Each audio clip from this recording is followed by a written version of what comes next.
is 7:01 p.m. on Tuesday, September 20th, 2022. We want to welcome everyone out to the Highland City Council meeting.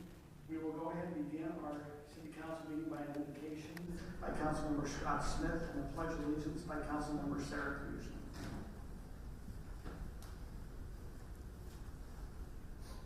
Our kind Father in heaven, we are thankful this evening as we meet together as members of the public and the Highland City Council. We are thankful for this great nation and the opportunity that we have the freedom to participate in representative government.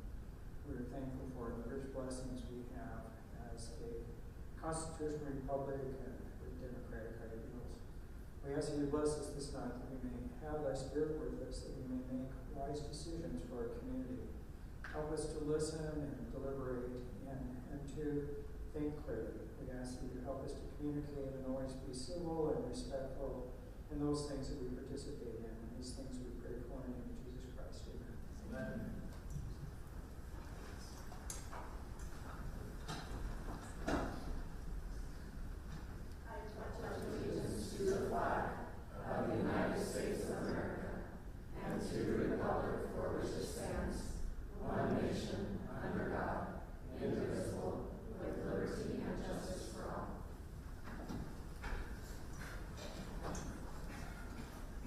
At this time, at the beginning of our City Council meeting, we have time set apart. We have a time set apart for unscheduled public appearances. This is a time that if there's nothing, if you look on the agenda, if it's an item on the agenda, we are going to be having a public hearing on item number 4, which is a right-of-way dedication and vacation. And then we'll also be having some discussion on surf soccer. Those will be the action items and the discussion items. If you're here on any other agenda items tonight, we ask that you come up at this time, or if there's anything else you'd like to address to the City Council, and keep your comments to 3 minutes. Is there anyone who'd like to come up and address the City Council? Seeing none, we'll go ahead. We'll close our unscheduled public appearances and move on to item number 2, which is we want to declare, or myself as the mayor, want to declare this week as a Constitution Week. So this is a special week as we look at for American citizens. This is a time that, as we looked at in 1955, the National Society of the Daughters of American Revolution petitioned Congress with a resolution. This week of observance for a foundation of American form of government was signed into law by President Dwight D. Eisenhower on August 2nd, 1956. The commitments of the Daughters of the American Revolution is to encourage study and to educate the public about the Constitution, which was adopted by the American Congress of Confederation on September 17th, 1787. The Constitution is a living document that assures each citizen of the freedoms America has cherished and appreciate. As members of the Daughters of the American Revolution, it is their responsibility to keep our ancestors' legacy alive by promoting the ideals they fought valiantly to give their descendants.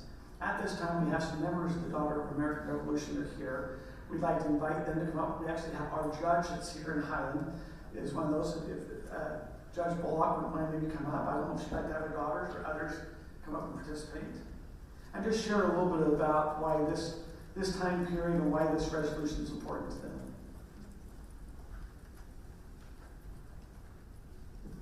Well, I'm not sure if I need to be addressing you or the community, so I'm sorry I may split.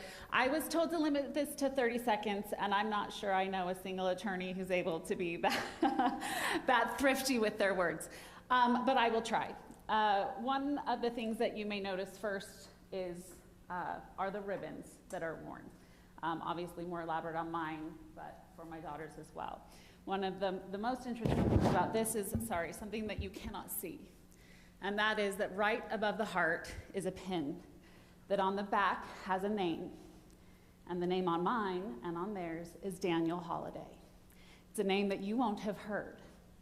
But as a young man, Daniel Holiday, before we even declared independence, stood in a half-finished fort in South Carolina on Sullivan's Island. And in that half-finished fort, those men 30 cannon to 300 cannon on 9 English battleships withstood an all-day barrage that kept South Carolina free for the next 4 years.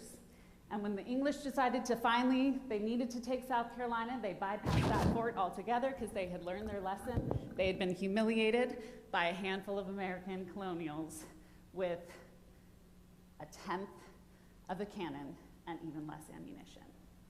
So, what is so fascinating about that is that General Lee was sent to take command of that fort.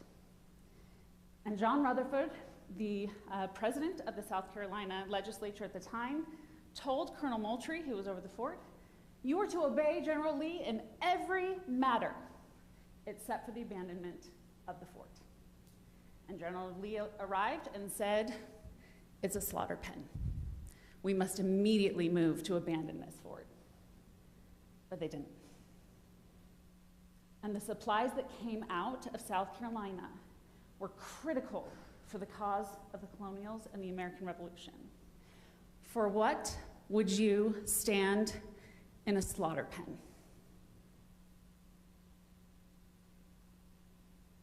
I stand here today, again, to keep their memory alive, because there are those who came before us who were willing to stand in slaughter pens for an ideal of liberty. A man who could not write his own name, 7 generations later had a granddaughter who is a judge. No other society in history has seen movement like that. That is why this matters. And the Constitution of the United States could never have come into being without the men in slaughter pens, without the sacrifice, the blood that was spilled. And the Constitution is one of the most beautiful documents that exist in political history. And together with our Declaration, establish a new ideal that has not been seen in the history of the world being dominate, enslave, build your empire. Increase the rich, the elite. There is no forward momentum. The majority of the population of the world throughout its history, they have been slaves, peasants, servants. And the average American lives better than the kings of old. And it is because of the meritocracy that was established with the Constitution. And so it would be a dereliction on our part to forget the sacrifices of our forebears, and that the life that we live is due to all those who stood in slaughter pens on our eastern seaboard and then again throughout the world to keep liberty alive. So that is the purpose of the Daughters of the American Revolution, and I cannot tell you how delighted I am. Not every mayor will sign one. Not every city council will support it. So thank you, Mayor. We really appreciate this. And for the citizens of Highland, he does a great service today. So thank you. Do you have the proclamation to sign? I do, right here. So hereby, as the mayor, I proclaim as the mayor of Highland City, recognizing September 17th through 23rd, 2022, as a Constitution Week here in Highland.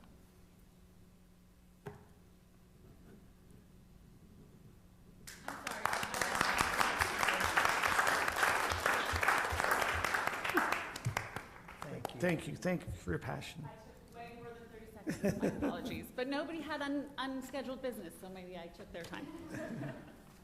We'll now move on to another presentation. We have a presentation from our Arts Council. I'd like to invite Shauna Larson, our director from the Highland Arts Council, to please come forward, and she'll give a brief presentation to the City Council.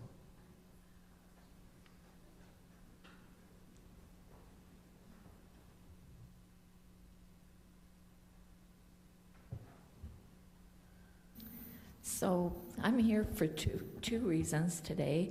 The first one being that I'm giving an accounting of the Arts Council for the last year. We now have 21 programs happening underneath the Arts Council, actually 22 as of today, and we have 9 members of our board. Our goal is to provide safe and happy events for the people of our community. We love our community, and we want to see it grow and develop, and we want to offer good, wholesome activities for our residents. I brought notes because I don't want to miss anything. We have a couple of concerns that we'd like to address. We're grateful for the support of the city and the use of the community center for our events and for our citizens. We love our community and the people who live here. Our goal is to provide programs and events that unify and bring our community and especially our children together to learn and to grow in a positive and safe way. Our concern lies in the lack of space to hold these events. We've been so grateful for the use of the old City Hall and realize it a gift in providing for these opportunities. We have become aware that the city is in need of more space for the maintenance people and are contemplating using the basement of the community center for this purpose. This presents many concerns to us. We now use the basement for many of our programs. When we have art classes, we often have a class upstairs and one downstairs at the same time so that we can offer more to our community. Another concern there is the fact that we can leave the classroom downstairs set up with tables and chairs, and our art teacher definitely is unable to set up tables every week upstairs to have these classes.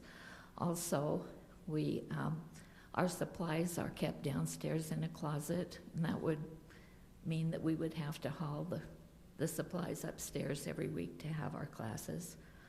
Our children and adult choirs often have a need to break into groups for practice and to use the basement as well. In June, we have a youth theater workshop that breaks into practice groups. When we do community theater, it's necessary to have a place for the actors to change costumes, run from one floor to the other. We have a Shakespeare workshop the first of every year, which uses both spaces as well. We have a great symphony who uses the downstairs for their practices as well as the growing bell choir. When I talk to people in the community, they are amazed at the programs that we are providing. Without the space, we could not do it. We so often schedule both events upstairs and downstairs at the same time. We would love to have a large arts and community center, but we know that will take time, work, and money to achieve. We are willing to do the work to make that happen, but it can't happen overnight. But we believe there are ways to make it happen. In the meantime, we need a place to grow our programs, provide for the needs of our community. As an arts council, we are completely volunteer. None of us make a wage. We do this for the love of Highland and our community and the arts. This includes many programs and interests. We are also completely self-sufficient. We fundraise in order to provide for all these programs. We have a list of all the programs that we are providing and always looking for more, and I think we pass those out. We understand that the building is not exclusively for an arts center, but we also understand the needs of the city workers for more space. But we feel that there are more alternatives without sacrificing community togetherness. We ask that you please consider this more closely to perhaps find another alternative for the maintenance crews. We appreciate all the support we get from the city, and we're willing to help in the effort in any way we can. And if you have any questions for us, we'd be happy. I have a couple of my board members here, and we'd be happy to answer them for you. You know, if you wouldn't mind, Sean, maybe introduce your board members you currently have here, because they do a lot of service for our community. Without all of them, we could not have an arts council. They're amazing. So we have Ellen Burns and Linda Littlefield.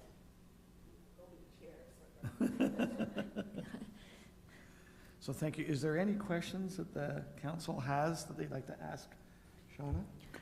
Yeah, you've come out of retirement. Yes, I did. I thought I was out for good, but I'm back. Well, we're glad you're back. Thank you. Thank What you. Scott's referring to is last year at this time,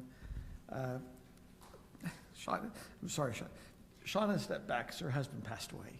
And so she'd been there many years at the Arts Council doing a lot of work. And then she stepped back as her husband passed away, and we had a good individual in our community step forward. I think they're still a member of the board. And as the years went on, Shauna seen that, hey, maybe she has some time to be able to come back and work with Arts Council. So we love having you here, Shauna. We Thank appreciate you. the service you and your the committee do. I mean, you put a lot of hours in, but I think, Shauna, you might, not, or Sarah, you had a question for Shauna. Yeah, can you tell us about how many people are served by the Arts Council? Oh, That's a boy. hard question. That's a hard question because every event is different. I do know that when we have plays, we're sold out usually. We turn people away. Our art classes are full. We just started a quilt guild, and it seems to be, people seem to be coming like crazy to that. And every event is just a little different. But our children's after-school art club is full, which is really good. There's a need for those kids. And when we do the Shakespeare Ellen does the Shakespeare workshop, and it's always full too. And the art show was well attended during the play. It was really well attended this year, yeah. Finally, after COVID, it took a while.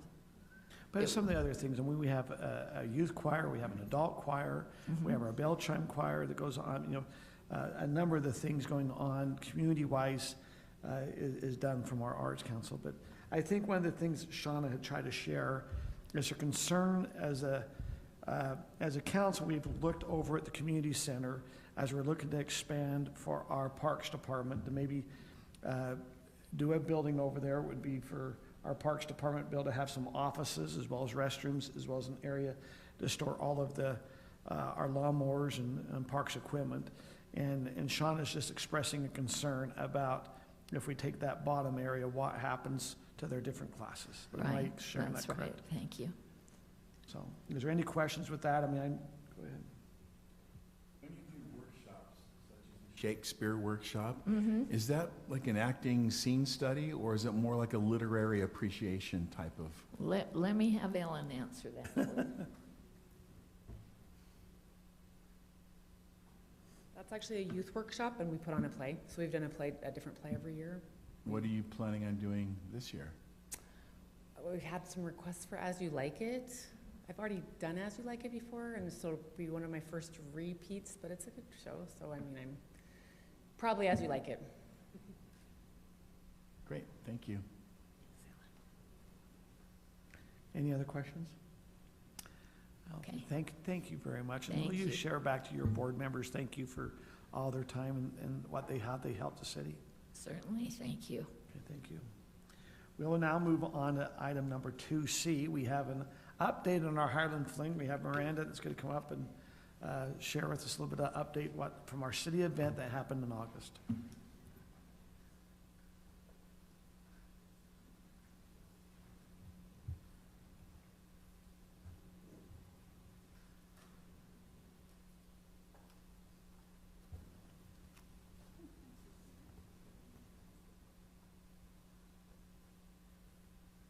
All right, good evening, Mayor and Council. Hope not to take too much of your time tonight. What you have in front of you is the summary of the expenses and income for the Highland Fling. The second page is a detailed list of expenses, budgeted and actual, and the third page is the detailed graphs of each event and their income that they provided. Overall, at the beginning, when I started planning the Fling in May, we were a little nervous about our income for this year. We had lower sponsorship than usual due to shifting in positions. So we tried to cut back on expenses as we began to plan.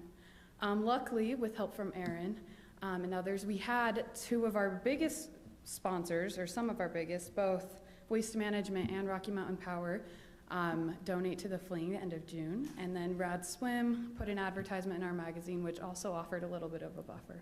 So we got about $4,800 more towards the end of June for the Fling, which ended up being a great benefit for us. But like I said, that led to trying to cut down on expenses at the beginning. One thing that was noted was our bounce houses this year. As I was looking at the two quotes from different companies, one was less than half of the other of what we had used previously. Due to concerns for expenses, we chose that one with what looked like similar obstacle courses and bounce houses. As we came to see the Fling, it wasn't quite the same. And so that is something I'll recommend in the future that we continue to budget more money for, to get the more. We had a few complaints that they were too child-centered and not teen-friendly.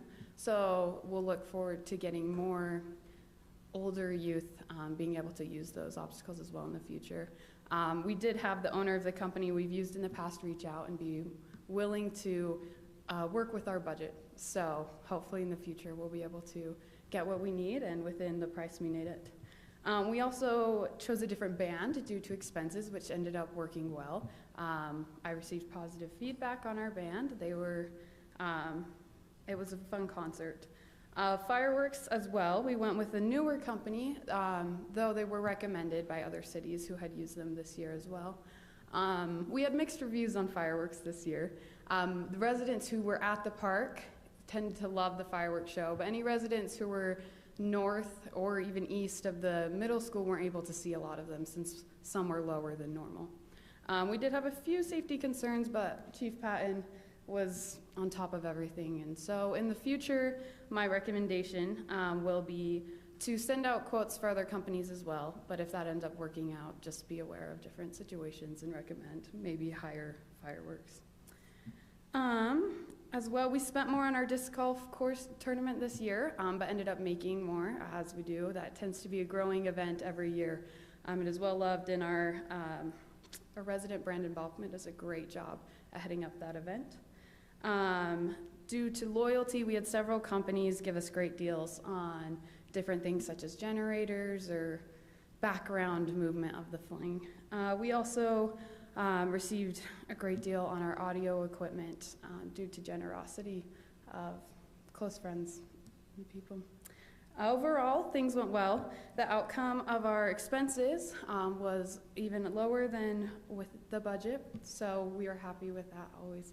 And looking forward to improving for next year's Fling. I'm grateful for emails and texts and suggestions we've gotten to make the Fling even better next year. But are there any questions from council about the budget? How did you get it to rain? I prayed really hard to have it. Luckily, the rain was during our lull period. It was about 3:30, which tends to be when things are slower anyway, and it cleared up for the evening, but it's always unfortunate. It was a great rain. It was. It really came down for about half an hour. We know we were in it. You had some super great events. Thank you. I kind of like some of the lesser known events, the Play Day Rodeo. Love the rodeo. Mm-hmm. The medallion hunt, which I intend to win next year. I really thought I had it, so thank you. Those events are so fun. And I loved the back to school ice cream night. We should make that a regular thing. That was so fun. No, it was a happy accident. The kickoff event ended up getting postponed due to weather. We turned it into the back to school ice cream party and had hundreds of residents there. It was fun. Yeah, it was a lot of fun. That was I definitely agree with Brittany. That should be an annual event also. You did a great job though. Thanks. I heard a lot of positive reviews on it, so thank you. Yeah. So with that, some of you might not be aware, but Miranda is going off to the bigger, wilder college life. So Miranda worked with us before, just right as I think after you graduated high school, and right before. She was part of our youth council. Then she worked with us that year after you graduated high school. Then she went on LDS mission and then came back and has worked with us. So we appreciate all your dedication and diligence. She's now going to be moving on as she's going full-time to school and just recently got married. Changes happen in life, and so we appreciate Miranda for all your effort you've done down there and with the Fling. I was one that I was happy to be there at the Heritage Park when we did the fireworks. I thought the fireworks were awesome. They were great. It was fun. But I do agree because they were a little bit lower. You know, I thought, you know, it was a good show, but I can understand if you were not there in the park, how maybe it wasn't, you know, there wasn't always the high aerials. There were some things down the bottom, but I loved it. So yeah, they were low enough I could see them. But no, we appreciate all your effort. That was a big week, a big undertaking. You had a cohort in Shelby that's not here. If you can tell her thank you for all of her efforts there. Shelby happens to teach at Lone Peak High School, and so that's also taken a lot of her time as the school started up. But we appreciated both of your efforts in that with the Fling. Thank you, Mayor. I'm sad to leave. I feel like, I've told Aaron, I feel like I've grown up at the city. I've been here off and on. My first job was a receptionist when I was 16 years old here at the city, and here we are, almost 6, 7 years later, and I've loved my time here, so I'm grateful for the opportunities I've been given, and I'm sad to leave, but thank you for your support. We now have another report. We have a board member, Brian Braithwaite, who happens to be a member of our resident of Highland, is going to come and report on the Timpanogos Special Service District.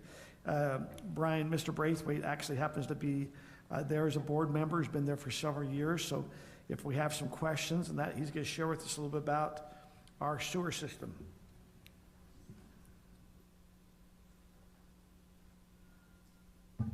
And he's sporting some shorts. I've never seen that. So. Brian also used to be a council member, city council member, so.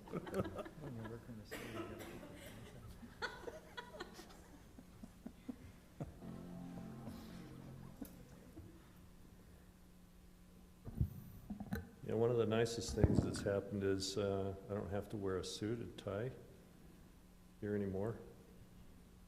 I mostly didn't wear one. I mostly wore one because that's what I wore all day, but this is what I get to wear all day, except I wear a white shirt and a tie, and they only see me above the waist. Nobody knows. Except us.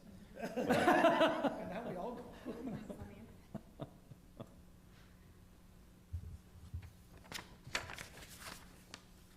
So I've got a presentation. Stephanie told me I could take a half an hour. Luckily, she's not here, Yeah. so that she can't deny that because it's not true. But She just texted me. She's texting me right now. I think she said it was 30 seconds. Yeah. Speaking said, Stephanie, our city recorder, is not present, but we do have Heather, that is Heather White, that's also one of our she does our planning commission, so we appreciate Heather stepping in for Stephanie tonight, so thank you, Heather. Are we able to get it up? picture.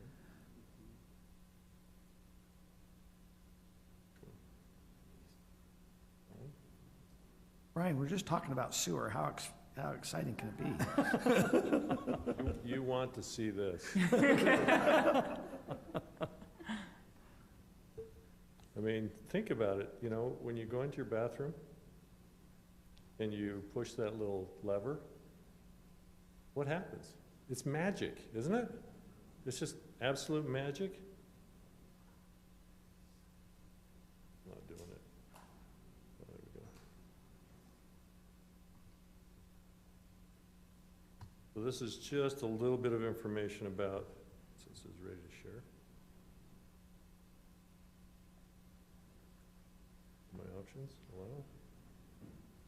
Well, this is gonna be fun, guys. Time might be up before you get your presentation going. Well, based on 30 seconds, yeah, it's gone already.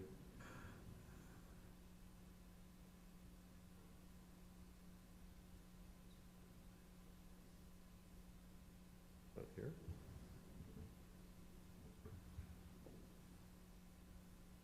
Yeah, we should have done this beforehand. Brian, did you also try to share it with Kelly or myself as an alternative?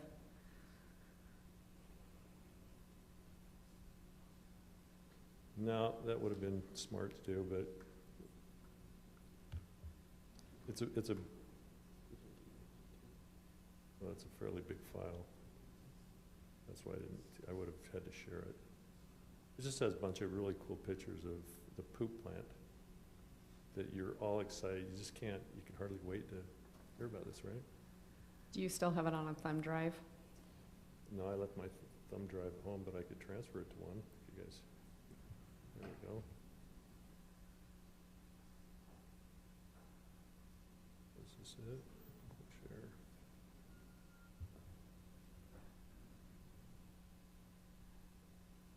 It says it's open. So what do I?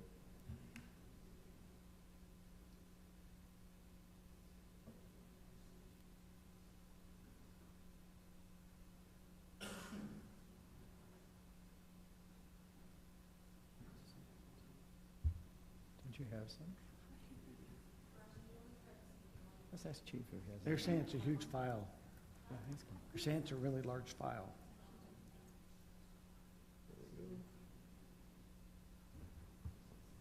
You want to maybe see if you work on that, we go to consent items, come back to it? Why don't we do that? Yeah, that's a good Okay. idea. If that's okay, please. Of course. Okay, we will now move on from item number 2D to come back to it. We're now going to go to our consent items. We have a consent item 3A, which is approval of our city council minutes from August 2nd, 2022.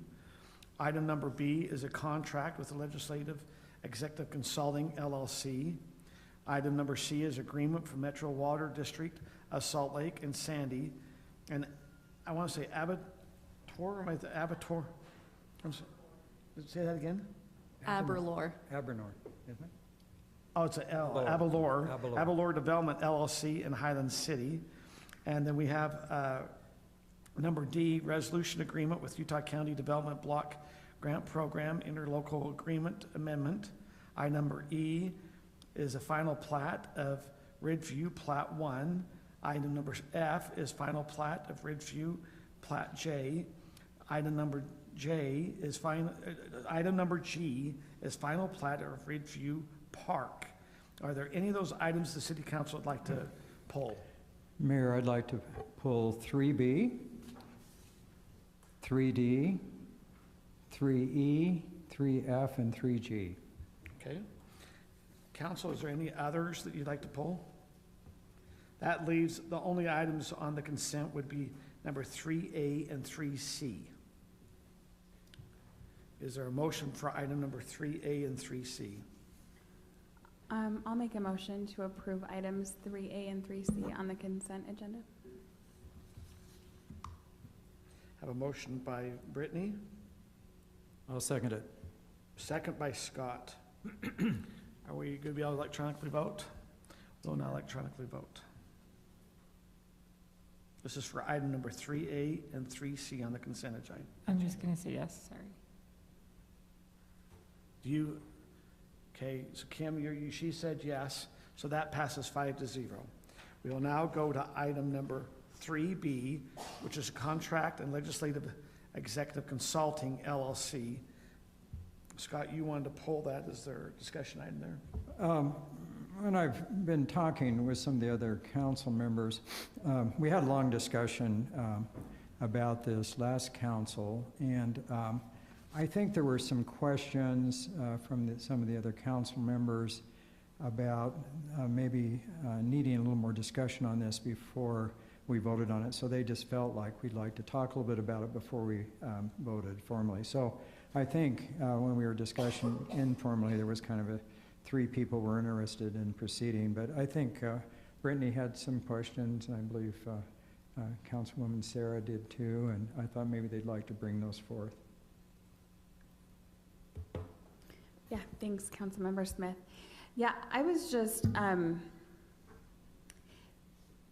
I guess I just wanted to learn a little bit more about this pending grant from the state of Utah. So this is a grant, Aaron, that we feel like we would not have the resources to apply for on our own.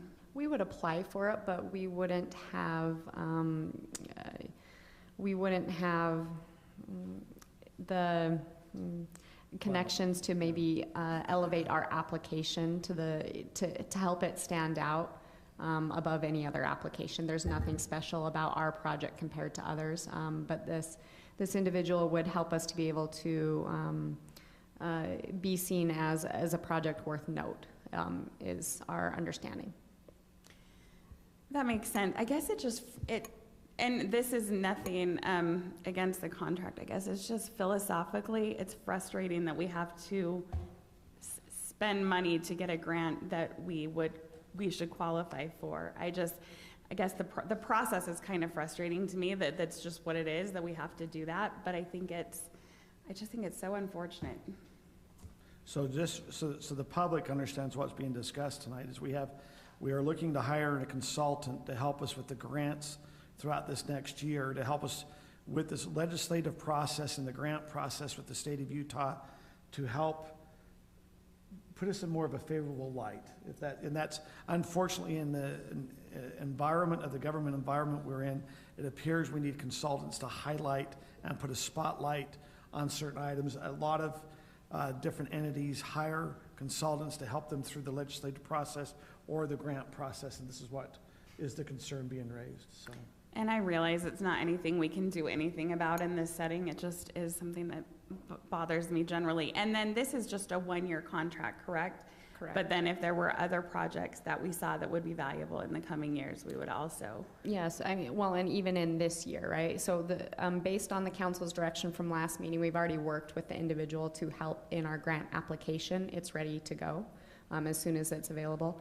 But we've already identified a couple of projects that we would like to work with this individual on this, for our year contract, right? To make sure that we're using him as much as is within his purview. I think that's a great idea to use it as much as we can then this year. Thank you. And Sarah, did you want to make a? No other questions, Brittany. Okay.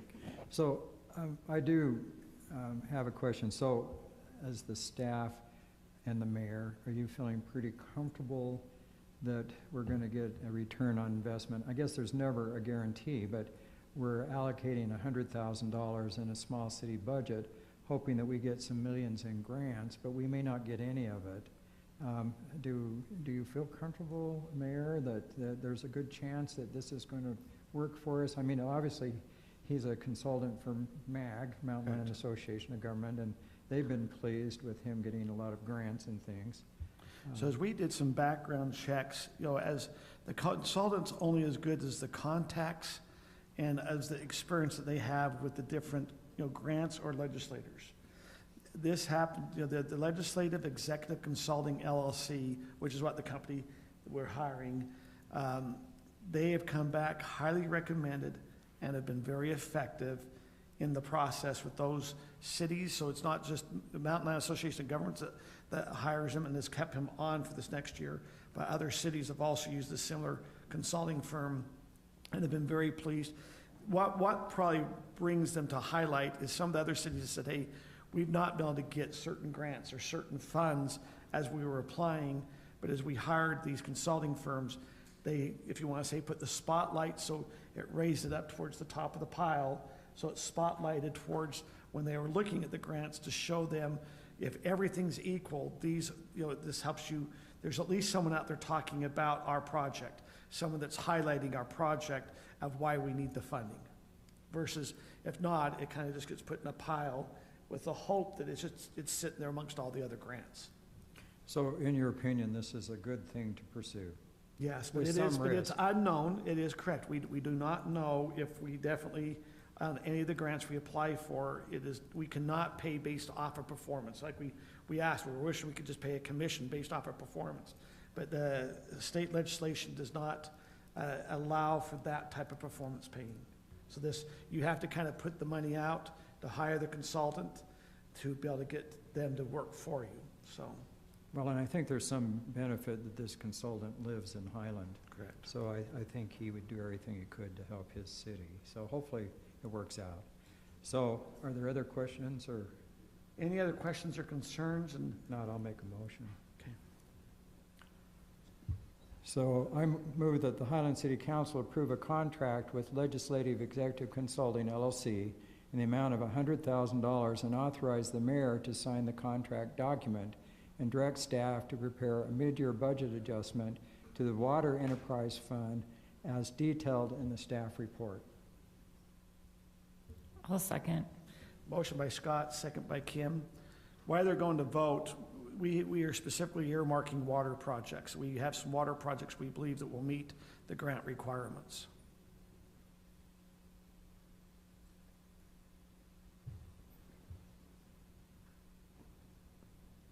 That passes 5-0.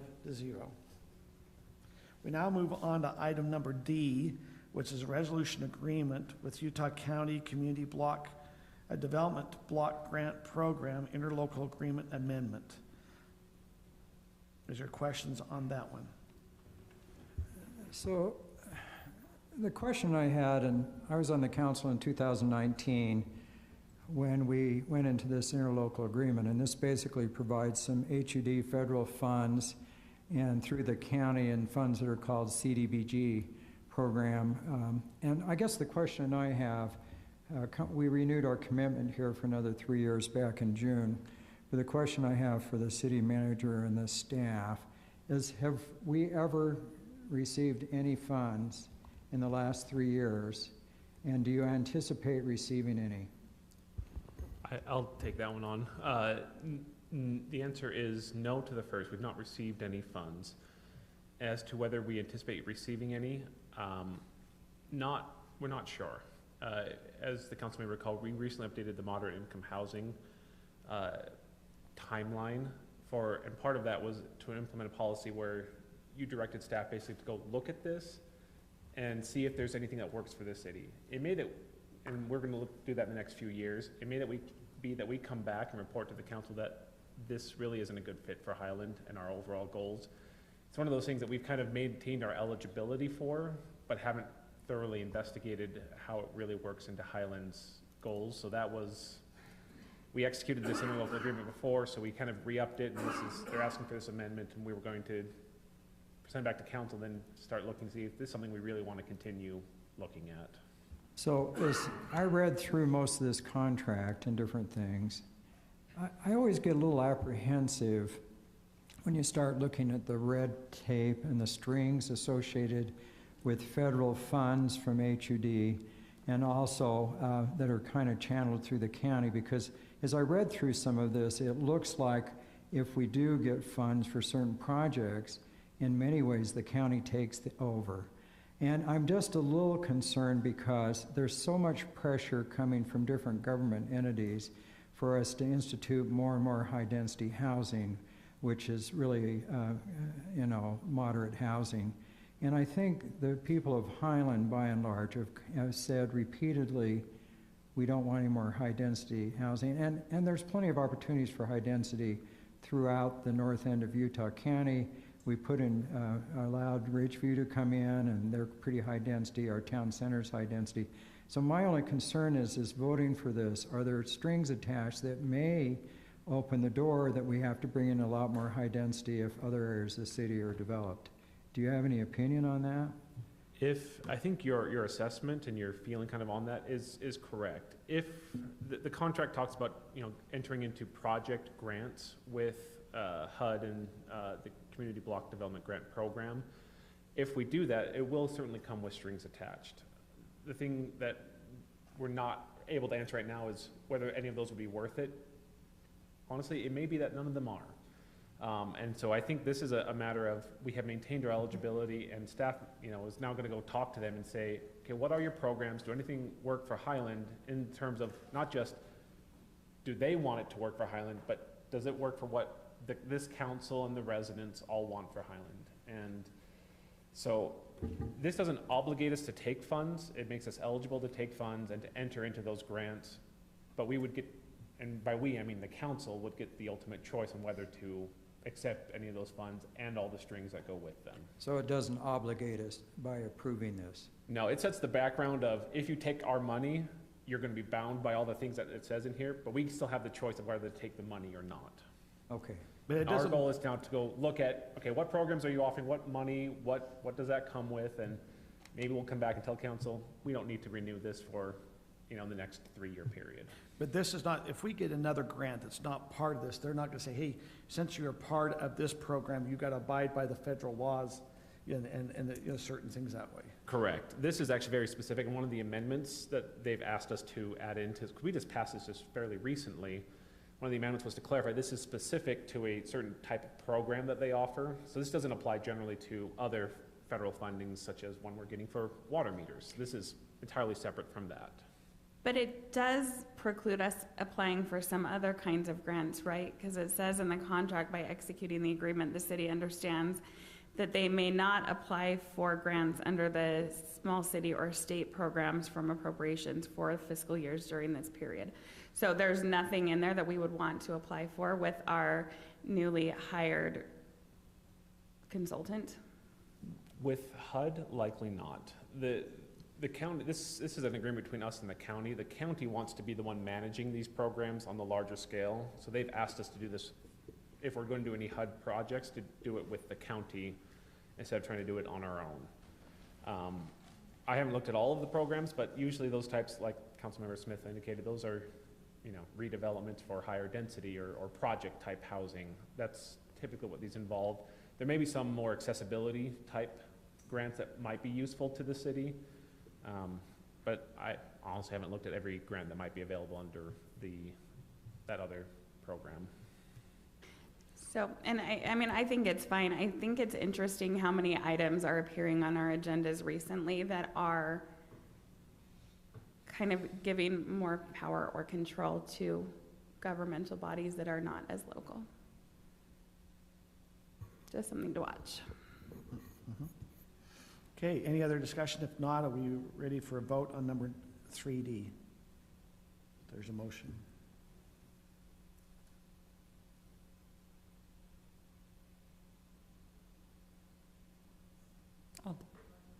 I'll make the motion. I move that the City Council adopt the resolution to enter into the additional amended agreement for the Utah County Community Development Block Grant Program. Motion by Kim, second by Tim. If there's no further discussion, we'll go to vote.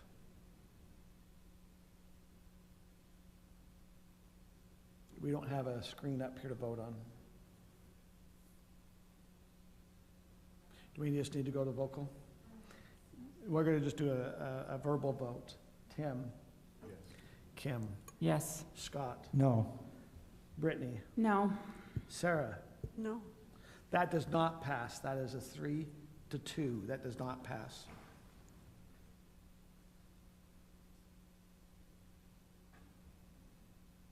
Okay, we'll now move on to item number 3E, which is final plat, or Ridgeview Plat I. Is there a discussion item on that? I do this not to torment Spencer Moffett, who's the developer here, but I just, as representative of the City Council. So, as you know, and I've said many times, I've been supportive of Ridgeview for various reasons. But at the same time, I listened to the citizens of Highland. There is a lot of concern over density, which I just brought up. And I was just curious, and I wanted to ask this question of our, I'm blanking on it, I'm getting old, I'm blanking on the name. Smith, Kelly, okay. I mean, I remembered your last name since it's mine, but I just blinked out. No there relation. Okay, no relation.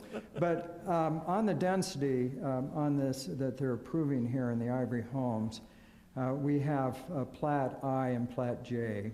And it appears to me that you put the acreage of the two together to come up with the appropriate density, because in Plat I, they have 16 some odd acres, they're putting in 17 lots. So they're putting in, it's 1.62 acres, I'm sorry. And they're putting in 17 lots. And the next one, they have a little more density there. So it adds up to 23 or 2.3 acres. And so are we combining plats now to get the density appropriate? Because theoretically, they don't meet the agreement on Plat A. So just to explain, on the plan development, they have the density calcs that are based by specific pod numbers. And I and J are included in a pod that includes several other phases that are going to be coming after. And so that pod density is an overall. These two, I and J, are the smaller lots in that overall pod, and all the other ones are going to be larger. And so because that was where the designation of that pod density is, we do base it off of that total acreage of the pod. And as long as they meet the total number of units in there, which that was reviewed at preliminary plat to make sure that they fit under those requirements or minimums or maximums of density. This just meets what was at the preliminary plat approval. So that's how you get 23 lots out of 2.3 acres total. Is because we're thinking of Combining- it as the entire pod, because they'll have the smaller lots on the rest of the pod, yes. Okay, and that will be consistent to what we do in the future as we do the different pods? Larger lots, sorry. Okay. Yes. Okay. So my question, as you talk about these, so I understood that Ivory Homes was doing single-family housing, but this application's from Ivory, correct? So these are cottage lots, and so these will be detached. They're just the smaller cottages in this pod, if that makes sense. They're gonna be detached in 3,800 square feet. Yep, 10 units an acre, okay. Yes, we also have Brad with Ivory that's here as well, representing Ivory. Okay. Why don't we have him come up and explain that a little bit so we know what we're... If that's, voting I would for. like to have, if the representative from Ivory's here, if that's okay. Maybe what we're asking is you have, Brad, you have 10 units an acre, and we're trying to understand how those are gonna be single-family houses. Yeah, so if you look at the layout there, this product's been built in several other communities. The closest one to you that you would know of is in Lehigh City, right on 3200 North and about 300, would that be east? 300 West, our Parkview Cottages, it's called. And it's a Scandinavian cottage product. You can drive by and look at it. It's beautiful. It's turned out really well. And then we've also built this product in several other areas. It was originally developed for our Park City Heights project that we've built in Park City. We built it in several other places. So I could give you a list of all kinds of places to go to look at it. It's a great product. So how far apart are these homes? I mean, they're individual. Are they 8 feet apart or something, or? I believe the design guidelines specify that there's a zero property line with no more than 5 or no less than 5 feet between homes. So 10 feet? No, 5 feet between homes. So I mean, but you have two. So you might have 2.5 and 2.5 on either side, or you could go right up to the property line and have 5 feet on the next property. It just depends on how you configure it on the site plan.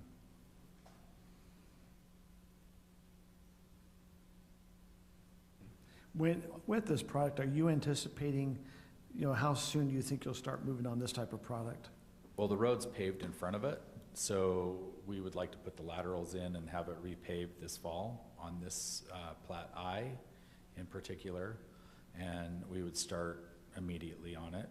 So you're seeing with the economy, even with the interest rate increasing, this is the product that is still performing okay for sales? Yes. Yep. So hopefully we can start building on this. We probably wouldn't build as many on speculation as we've done in the past. We'd probably wait, and we might build a couple of them so people can see what they are, and then probably do more pre-sales on these. But this is something that would meet that buyer need in the market, even with the interest rates as they are right now. What kind of the average square foot in these cottages?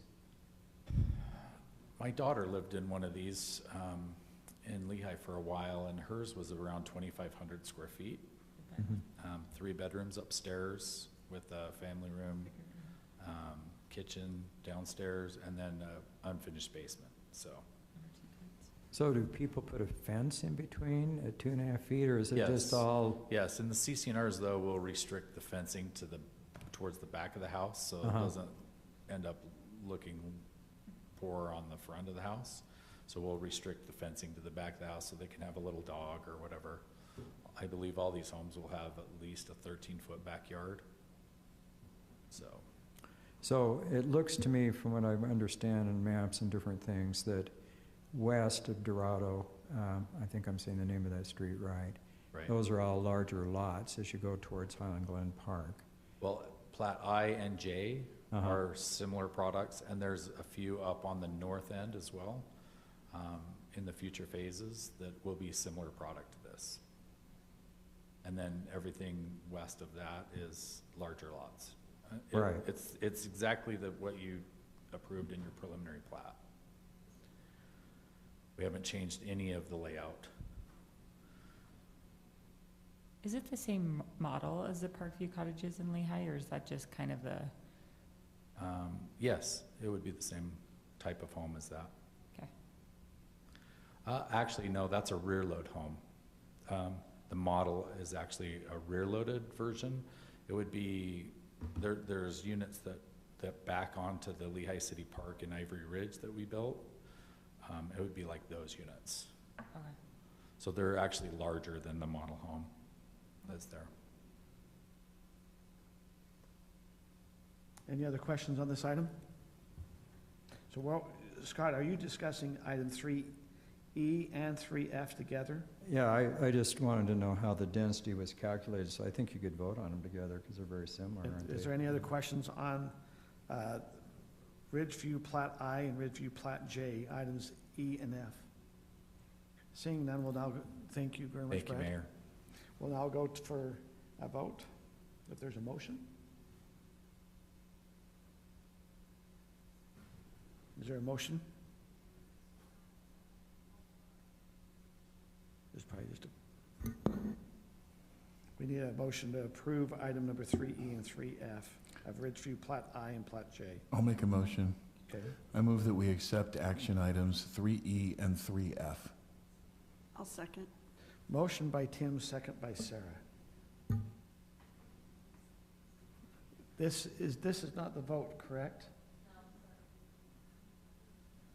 Is there a way to reset? We'll go ahead and roll call. Sarah, we'll start over with you. Yes. Brittany? Yes. Scott? Yes. Kim? Yes. Tim? Yes. That passes 5-0. We're now moving on to item number 3G, which is final plat of the Ridgeview Park. And I pulled this, and I'd like Mr. Moffett, if you'd come up, because we'd like to ask some questions, make Spencer some Moffett with comments. the Boyer Company, correct? Yes. So this is in discussion of the 4-acre park, which will be built actually just north of what we just approved, and borders on Featherstone. As I look through this, can I call you Spencer, Mr. Moffett? What would you prefer? Absolutely, no, that's Okay. great. So, again, as my role on City Council, I've been supportive of a lot of this project for various reasons, but I have a lot of people say to me, well, are they going to have a park or anything? Because I'll tell you, the people that are moving into these homes are actually in my church ward, and so I'm getting to meet a lot of these people, and they're very wonderful people that we've had move in. The demographics have been interesting. We do have retired couples that have raised their family who are downsizing, moving into various these products. And the weekly homes and some of the Ivory homes are done. And the townhomes on the southeast side, I think you're leasing some of those. And so originally this project was kind of presented as senior living in many ways, and people that were downsizing so they could stay in Highland. We've also had a number of young couples who are newly married or just kind of starting out, some who have babies and things, so you have some young kids. I've been surprised at the number of people who actually have fairly good-sized families that are moving in. Apparently they don't like to have any yards or anything because there isn't much yard space here, but the largest family that's moved in so far have 5 children. So we're seeing all kinds of demographics. The concern I have, and what I'm hearing from people is, and as I looked at this, and I'd want you to explain a little bit about this park, but we have 4.8 acres taken care of by an HOA, which is great, in a development that's 112 acres, and in a development like these cottages we just approved where there's kind of like very little yard or area for young families with kids to play in. So it seems to me like people would be going towards this park to enjoy it. But when I looked at your amenities, it's like 2 pickleball courts, 1 playground, and it didn't seem like a lot of amenities. And it seems to me like your HOA is going to have some sort of lottery so that people can get their 2 hours to be in the park because there's no amenities, and you're going to have somewhere between 1,600 and 1,700 people living in this neighborhood. And I was also kind of interested that there's a parking lot for this park when I would think most of the people using the park and the HOA could walk a short distance to get there. So it seems like you're wasting some area that could be used for amenities. So I guess my question to you, Kelly, and then I'll ask Spencer some, is I'm kind of thinking we need to look back at the PUD zoning. And I would suggest that we have more green space, because a lot of times the green space in some of these developments is not available to the public to use. I mean, we have little pieces where they can't build a building, but oftentimes there aren't a lot of amenities for people, because if I had little kids there, and there's going to be a bunch, we're going to have one playground in their big part, it seemed like, and it seems like there ought to be places for kids to play because there's no yards.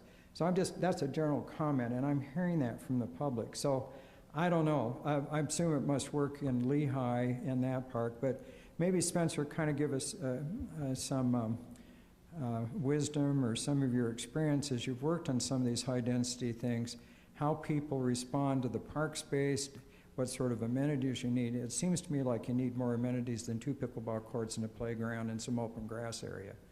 And that's just, we don't have any control over it. You're building, it's an HOA park, but I just am concerned that there aren't places for people to take their kids. Definitely valid concerns, and we appreciate your interest, obviously, being adjacent. You're well aware, as are we, of the demographics. I can't speak to the future PD zone. We complied, and we're actually in excess of the open space requirement. I think we came in a couple percentage points higher. There's an exhibit we included in the original PD zone. Well, and I remember looking at that, but it seemed like a lot of the open space is stuff that's not really open to the public as much as we'd like. When you say public, are you speaking the general Highland public? So you got the little triangle on the south-west corner, but, you know, could you put a playground there? You'd have to fence it all. And I mean, there's just areas that aren't really, and, you know, I was hoping there'd be more trail access. I know you have trails between some of the lots that go into a big thing, and there's the trail down. But I just wonder if there's enough access to the Murdoch Canal Trail, park space. So, yeah, we got the maximum allowable connections per the county and per the Jordan Valley Conservancy District. That trail is really, really difficult to cross. It took us about 14 months to get those permitted. We have 3 connection points, which we pushed really hard. They wanted to give us 1. We pushed for 3. They have not been connected yet.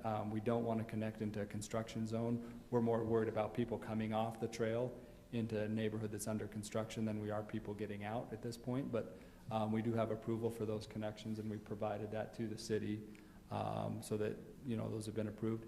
As to the right amount of open space, what we're presenting is actually in excess of what was required in the PD zone. We thought we were doing pretty good. Well, I'm not criticizing you so much. I'm just thinking we need to look at our PD zone and I better. think that's valid. Because we're not putting in enough open space, We found that open space is not so much a well, one, there's the cost component of maintenance and water. We're finding more efficient parks are used just as equally as large parks. So it is on the smaller side. It's 5 acres, but it's centrally located within the community. I think that was an important part. There's trails along Featherstone that will connect to the park back to Murdoch. But as far as the amenities, we find it's appropriate. You know, there's kind of different areas in the park that were designed. There's different pavilions. There's pickleball. There's playgrounds. I don't know. Are there more than one playground? Because when I read through it, it sounded like there was just one. There's 2 different play structures in there, and they're well in excess of what was required. But again, I think you heard that on the Highland Fling. There's a younger demographic and an older demographic. We tried to meet both of those. You'll also look in some of the communities like the townhomes. They have their own amenity. They'll have a clubhouse, a playground, and a swimming pool. You know, the Lennar, I think the subdivision that was approved had a playground in it. So there's separate, you know, within individual communities, there's separate areas. I don't know what the exact right answer is and the right size is. We feel really comfortable with what we presented. I know it's well in excess of what we had budgeted, but we feel this is an area where, you know, it's worth spending. It really is a huge amenity for residents. So I'm not exactly sure how to answer that question, but I think it's a valid concern, and we feel confident and comfortable. The parking lot was something we thought we were doing the city a favor by putting there, so other residents, Well- should they come to choose to visit friends or neighbors, they could park there. But if we would love to take it out if that's Maybe something before you're we open do, to. I had a couple of questions also on this that might help Yeah, answer well, some. but I'd like to talk about the parking lot, because it seems like this is going to be a very local HOA park. And my experience has been, I mean, I live in an HOA, and we don't invite rest people in the city to come use it. I'm just curious, if everything's walking distance, why you have to waste some of the green space in the Well, parking lot? I think Yeah. I can answer that as a parent who drives their kid 3 doors down to elementary school. I think a lot of the people here will drive to the park even though they live 3 doors down. It's just the nature of Yeah. who we are. We all have cars and we're all lazy, so I think having parking there is probably gonna be more residents than it'll be outside Yeah, folks. but it still promotes that. Yeah, I don't I disagree mean, we ought with to that. promote walking in these high-density neighborhoods. Well, especially when you have a lot of kids and you have a little baby and a 2-year-old and a 4-year-old and they can't walk that far. I'm gonna throw them in my car to go to the park, even if it's half a block away. It's just kind of easier. Yeah, and I would agree with that. I mean, from the corner of the development to this park, it will be a little bit of a haul if you're bringing toddlers, and we all know that's a long So walk. Kim, let me ask you this question. Is it more important to have a parking lot than another playground? I just think it's a waste of time when people, or a waste of space. I think you'll get complaints if you don't have parking near the park. I mean, I'm always all for more playground space, but when it comes to parking near a park, you need to have it there. Well, I stand corrected. It just seems like you're wasting park space, but. So okay. let me ask a couple of questions. So this comes from May 21st, 2019, when this was approved before the city council. The park, it was advertised, and this is what we understood we approved, is a playground. So we have a playground. There was a pergola or pavilion, Which is in there. okay? It has 4 benches. There's also a pergola on the other, if you're looking at the map on the top side, an additional one, so we did a Okay. couple. Now benches, I'm imagining up benches. It talks about a basketball court, Yeah, okay? Basketball court. It's a half court. And that's going to be something the council's going to have to decide if that's what the stipulation, what it said, basketball court, 2 pickleball courts.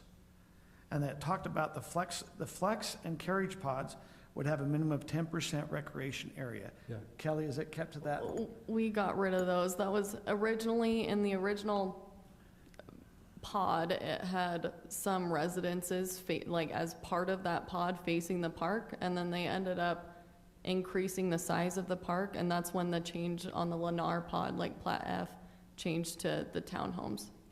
And so this park is 4.8 acres.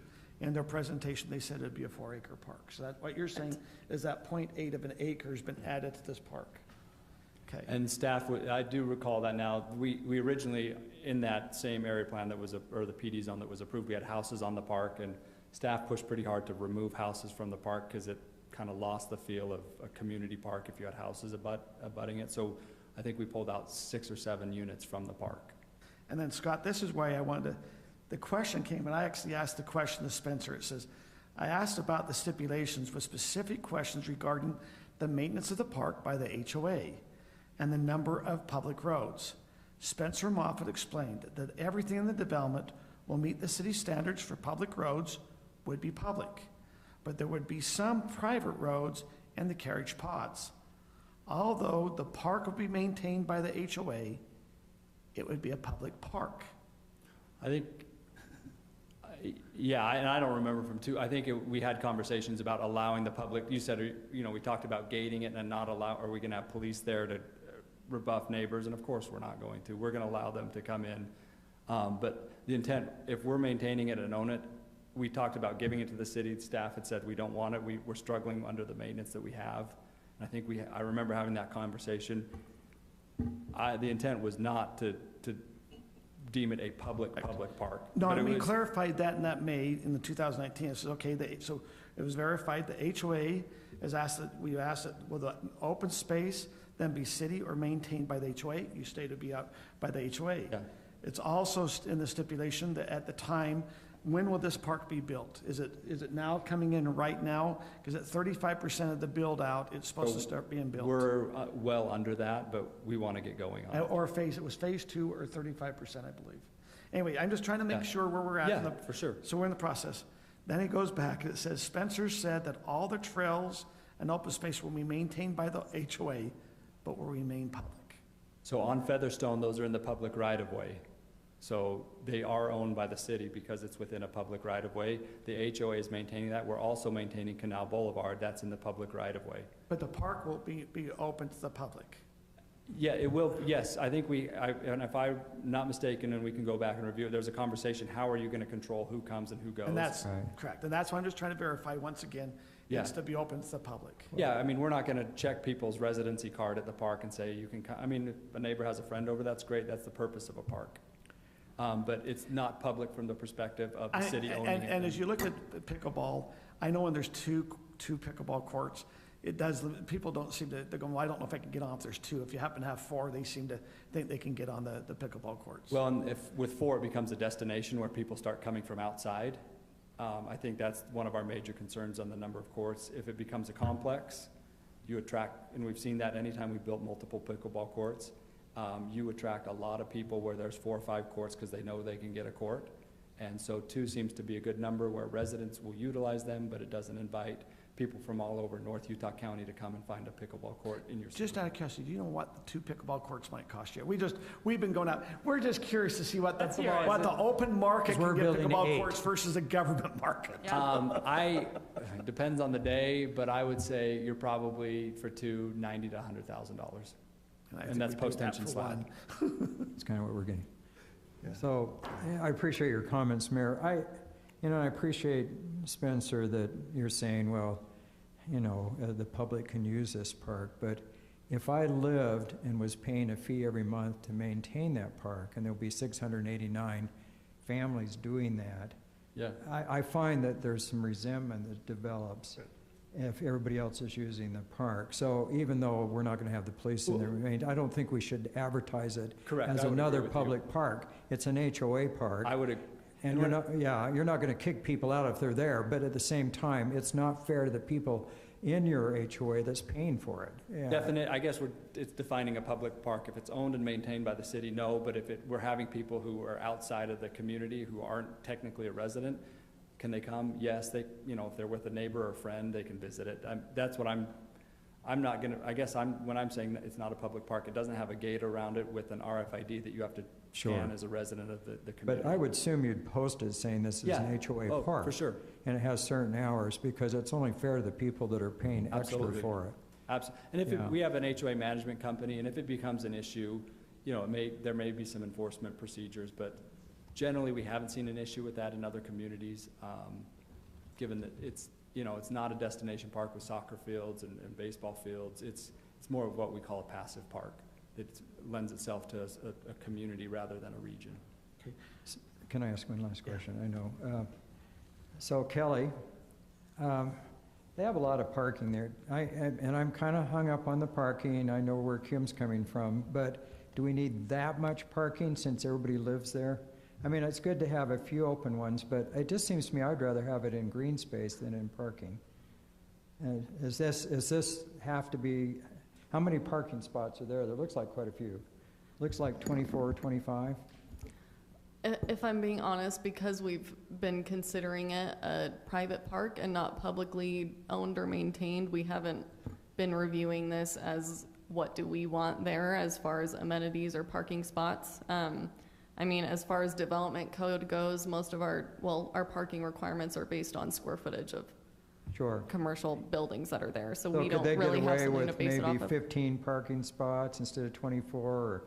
I just think it would be so much nicer to have it in green space and playgrounds and things instead of a parking lot. I don't know.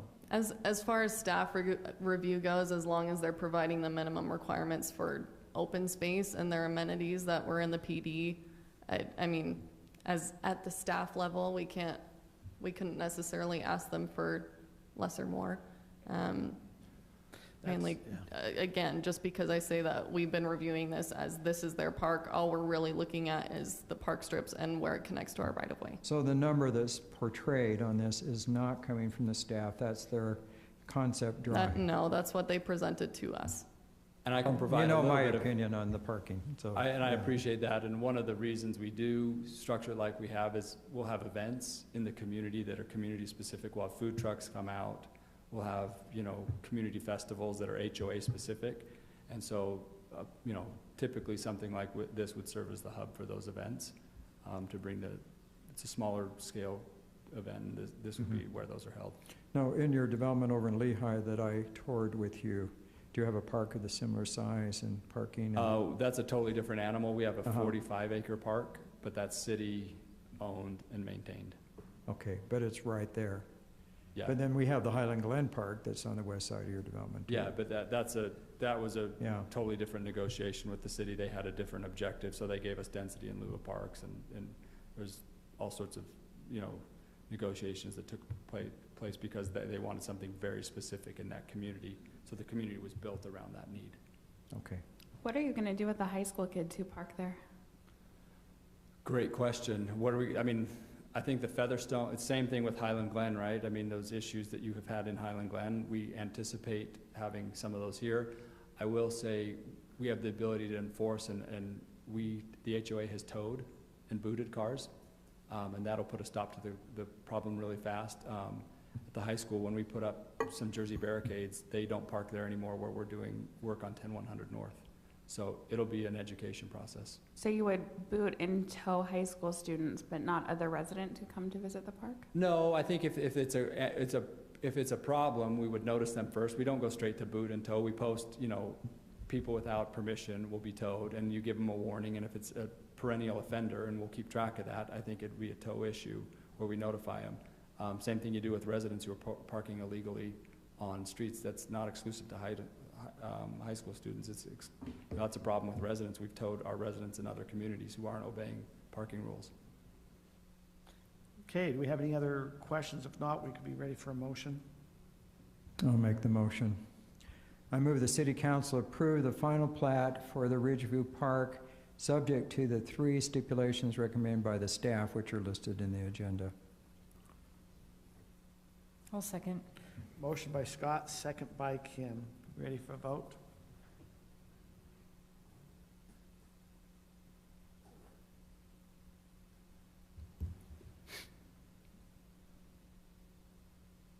That passes 5-0.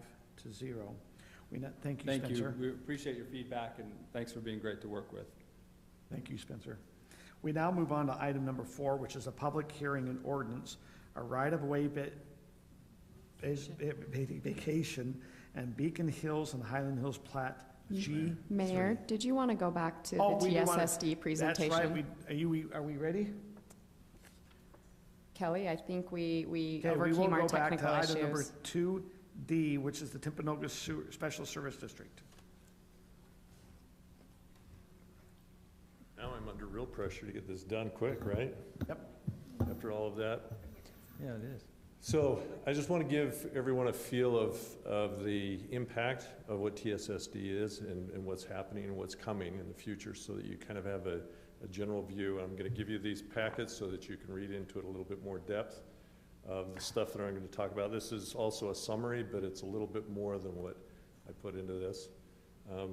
Stephanie didn't tell me 30 seconds, but she did tell me less than 5, so this will be short. Next.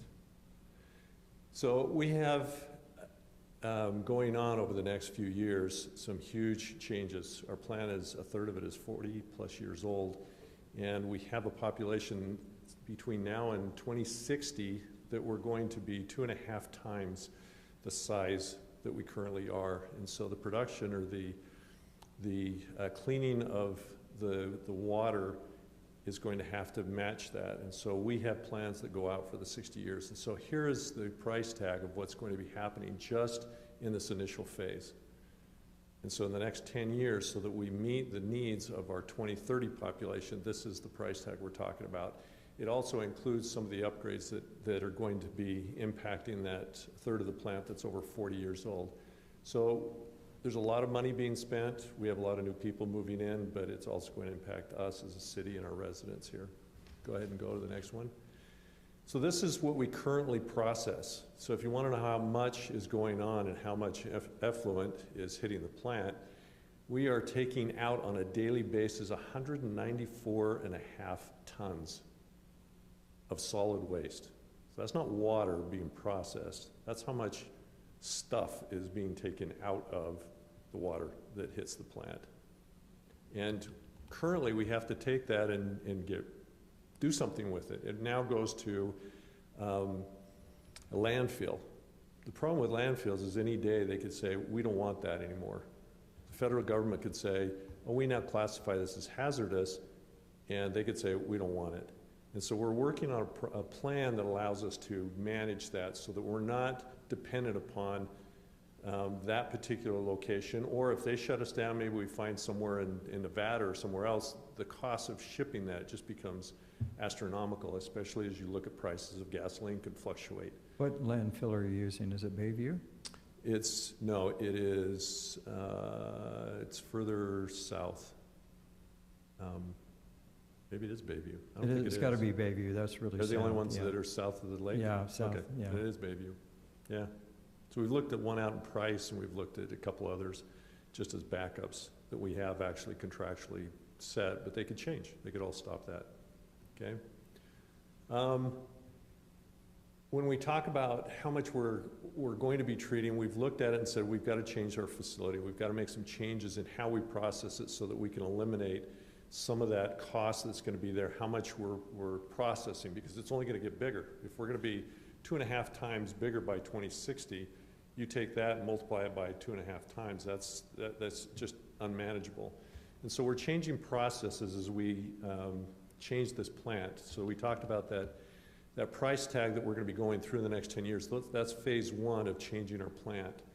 And some of the things we're talking about here, as you can see in this, is we're looking at composting, we're looking at drying. So much of the waste that we ship, about 90% of it is water.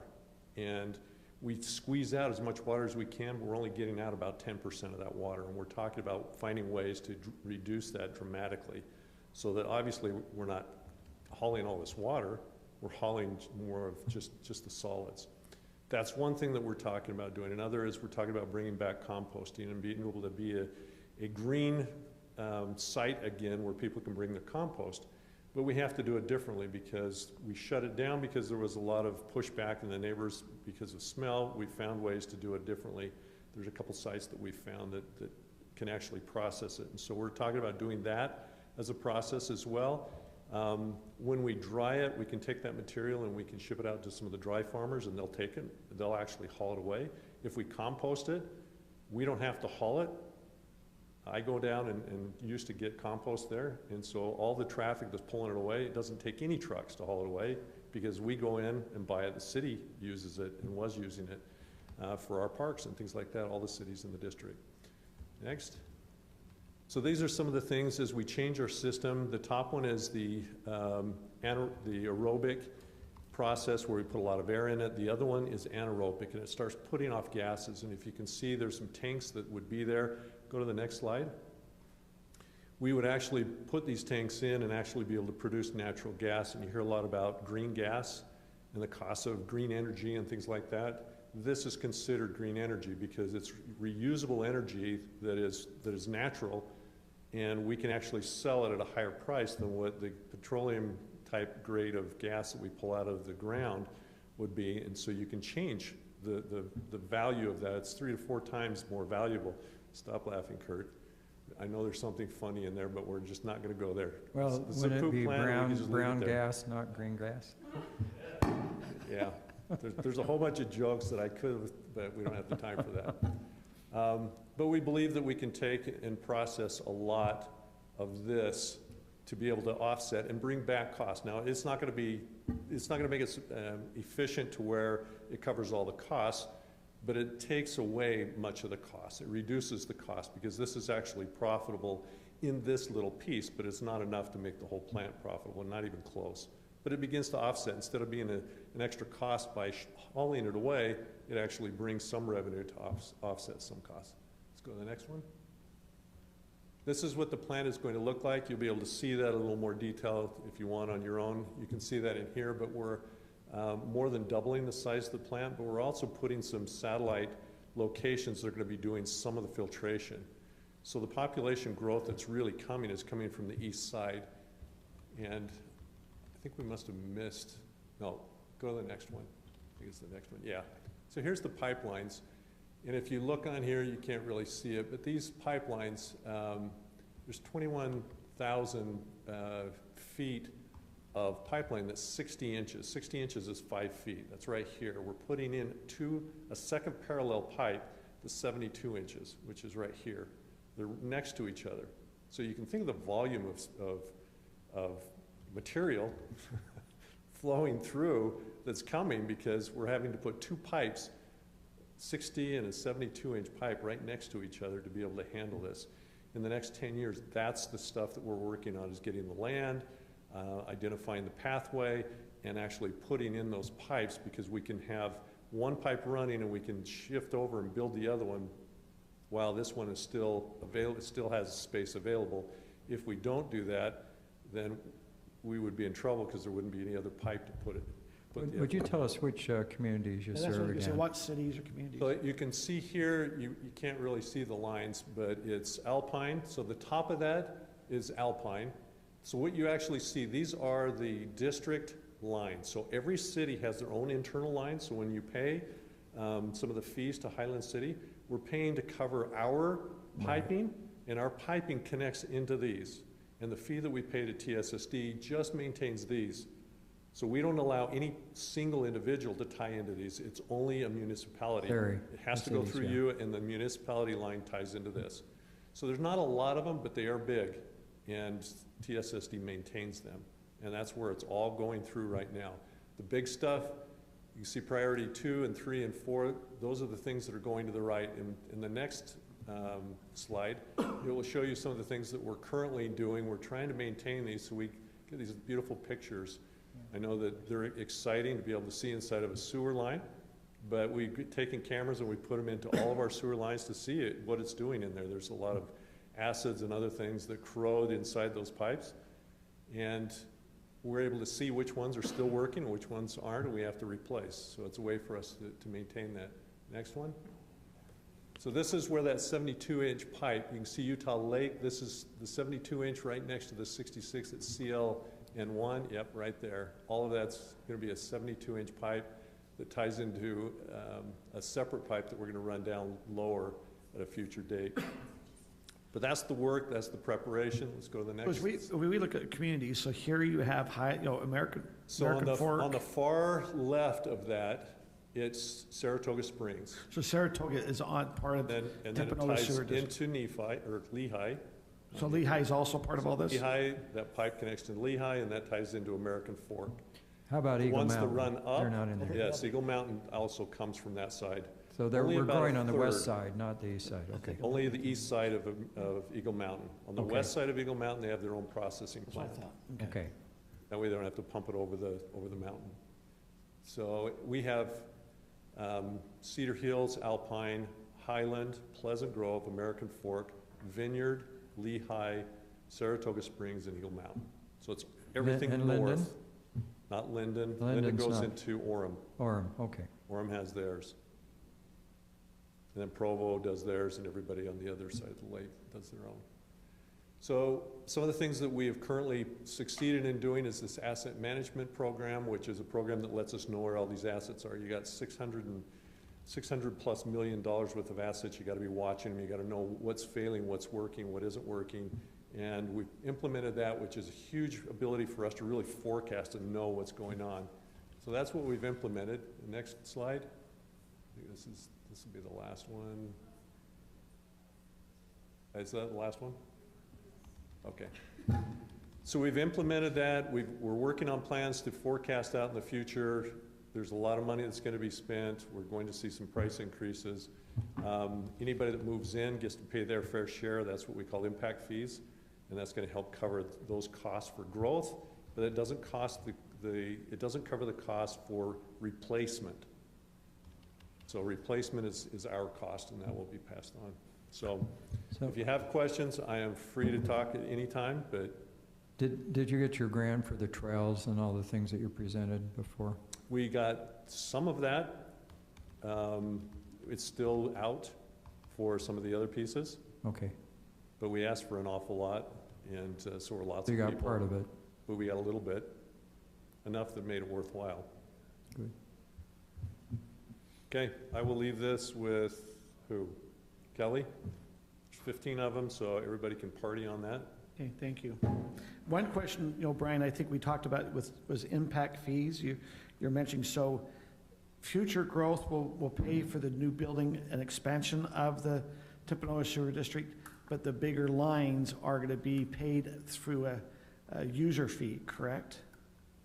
So just like our city, you have to define what the growth is. So if you have a line that's this big and you tear it out and put in this line, you pay for the whole new line, but only the portion that you added that was bigger is covered by impact fees. All the rest of it, if you have a 40-inch line and you go to a 60-inch line, they only pay for that 20% that was growth. So how much of a cost increase do you see that's going to be going to cities that then the cities will pass on to the residents? I mean, you have a number of $67 million. I mean, that's a pretty heavy number to be going across. Is there already a budget put together for all this going on? Yeah, that's where. So how much should we increase? We don't know that. We're working through that, and some of the plans that we have, we may be able to adjust. And so we're looking for ways to find, for example, this natural gas piece. We don't know what the costs are going to be for that, and depending on when we get to the point where we're actually producing it, we'll be able to see how it will impact. And so we are working on the exact same thing that we do as a city. You go out and project what your costs are going to be, and then you have the plans for that. We're doing the exact same thing. We're in the middle of estimating what our impact fee costs are going to be and what our utility rates are going to be. So I don't have that yet, but we should have it by the end of the year. Will anybody from TSSD be involved in the new Utah Lake Commission formed by the state legislature? Not as of right now. We've been fighting to get on that, but we are not part of that at this point in time. It seems odd you wouldn't be on it. We asked for anybody from a sewer facility, at least have one representative that represents that piece, because we're looked at as being a negative part of the impact of the lake, and the reality is it's not. We're a very small portion of that, but yeah, we're fighting to get on there. Because Cedar Hills, Highland, and Alpine all don't have members on that committee, correct? Or American Fork. Or American Fork, I think, got one in the end, didn't they? I don't think so. I don't think so. We should look into that. I find it problematic if we don't have representation as a city. Somewhere. Yeah, somewhere. Yeah, or the TS, I mean, it just seems like it's by the lake and it has to do with the lake. So, thank you. Yeah. Okay, thank you. Okay, we'll now move back to item number 4, which is a public hearing and ordinance of right-of-way vacation at Beacon Hills, the Highland Plat G3. Kelly, I believe that's going to be you presenting that. Yes, thank you, Mayor and members of the council. Prior council direction in 2017, the city council approved the final plat for Beacon Hill, the Highlands Plat G Phase 3. This is a quick vicinity map kind of showing you what the applicant is proposing or applying to vacate. Notice, here I'm going to show you the plat real quick. This is where it is. This curve that's represented on the plat is different from what was constructed. And so this northern boundary is where that plat lot line lines up. And so you have this little sliver of property that is in between the property line and the back of walk, where typically our lot lines in these subdivisions line up to be at back of walk. And so that's why it's being proposed to be vacated. Background, just in Utah State Code, that's where it goes through process of vacating a public right-of-way or public street. And basically the legislative body just has to determine these 2 items before vacating public right-of-way. 1, that good cause exists for the vacation, and 2, that neither the public interest nor any person will be materially injured by the vacation. There's an extensive citizen participation process required by state code. The applicant did post a sign 10 days before the meeting oh, this is supposed to say the 10th, and it was the 10th. I can verify that. It's a wrong date. I apologize. One of the deliverables they also provided us is they got 16 signatures from property owners within the 300-foot radius, and that is an attachment in the staff report. And then we also sent radius notices to the property owners within the 300 feet because that's what's required by code. And we also sent out the appropriate public hearing notices for this public hearing that the city council will hold on the state and city websites, as well as 3 public places. And we as staff recommend that the city council hold that public hearing and approve the request to vacate the proposed right-of-way with this stipulation. Basically, well, the applicant will be responsible to get that legal description of the parcel, and just verifying that that be based on a field survey of the existing sidewalk. And so they're actually going out there and determining where the actual sidewalk is. And our applicant, Mike Nairn, is also present if you have any questions for him specifically, but otherwise I'm happy to answer any questions. I have a question, Kelly. Mm-hmm. So we're talking about and I support this, but we're talking about vacating this property. How does this differ from when we surplus a property in the open space neighborhoods? Because we're vacating that property, but at that time, I think we're having them pay for it. Are we just vacating this and basically they're just changing their lot line? How does this work? We deed it to them. If you remember, we had 2 similar public right-of-way vacations last year, one in Ruby Estates and one in the Spruces. We're basically with certain subdivision plats, because having right-of-way dedicated to the city is an exaction, and we can base it off of, in our code, this is our local right-of-way width. And so there was good cause, and that technically initially in that subdivision plat, we got more right-of-way than our code requires, yes, like more than we need, or more that our standards say that we need. And so this is something where obviously in construction, this curve was different than the plat, because honestly, I don't know the history of it, but just as far as meeting typical road widths and curvatures of, technically we just don't need the sliver. That's so this was an exaction of their property that they had paid for. Of the developer's property. Of the developer's property. And since the developer gave it to the city, and in a sense we exacted it, then because it was exaction, the city, it would not be compensated. Rob, am I thinking correctly? Just kind of explain this, because the developers. So once we vacate this, space, yeah. Are we supposed to sell the property, or because it was an exaction, we cannot sell it? I guess is the kind of the. Yeah, I mean, how does that work? So the vacation clears it. Think of the right-of-way designation as almost like an easement. It's not quite, but it's almost like there's some burden on the property. So this process removes that burden from the property, so it's no longer designated as a right-of-way. The city still owns title to that property, and your question now is, how do we transfer that to someone else? Do we have to get paid for it? There is a provision in state law that says if we're disposing of surplus real property that we got through an exaction, we're supposed to deed it back to the original owner within a 15-year time frame without asking for additional money. Beyond that, we're supposed to acquire, just an adequate compensation for it. And this is only 5 years. It was 2017, I believe. Mm-hmm. Okay. So as a council, we need to verify that there is a good cause that exists for the vacation, and that the public interest or person will not be materially injured by the proposed vacation. If there's not any other questions, this is a public hearing. Is there any questions before we go to public hearing?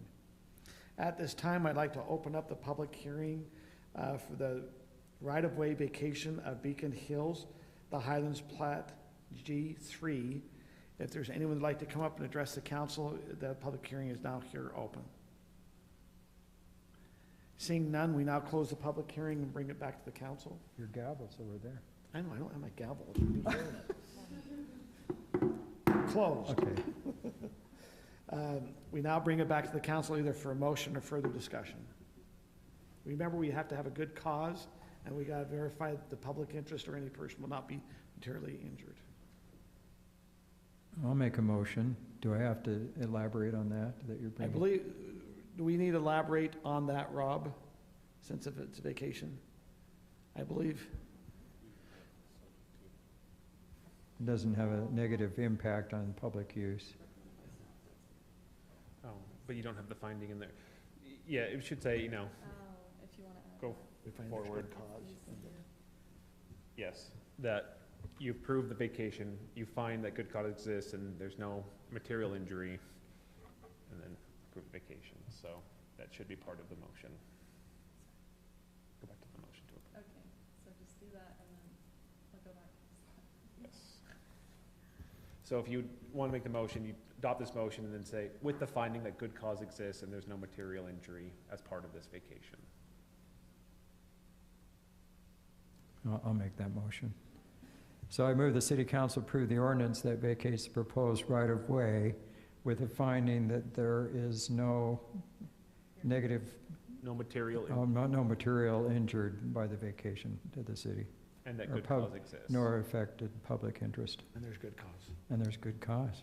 Perfect. I'll second. Okay, motion by Scott, second by Sarah. But I never got through the rest of the motion.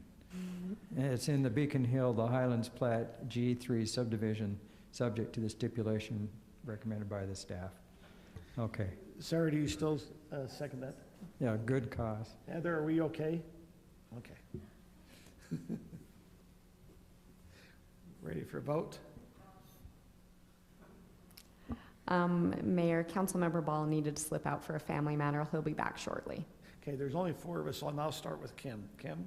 Yes. Scott? Yes. Brittany? Yes. Sarah? Yes. That passes 4-0. Councilmember Tim Ball is not present. We now move on to item number 5, which is discussion on surf soccer. Aaron, I believe that is you. That is me. And Mayor and Council, I will say that a representative from Surf Soccer is here to answer any specific questions. So I'm going to give you what we know to this point and some information that Council specifically asked me for. And then I'd invite any specific questions about Surf's proposal to be directed to their representative. Sorry, Kelly, can you go ahead for me? So Surf has shifted their original proposal. Originally, we were discussing them using the fields at Mountain Ridge. Their proposal has shifted to where they will give $200,000 in a cash donation to the city. And in exchange, Surf would take over the maintenance and use of our Lone Peak fields for the next 11 years.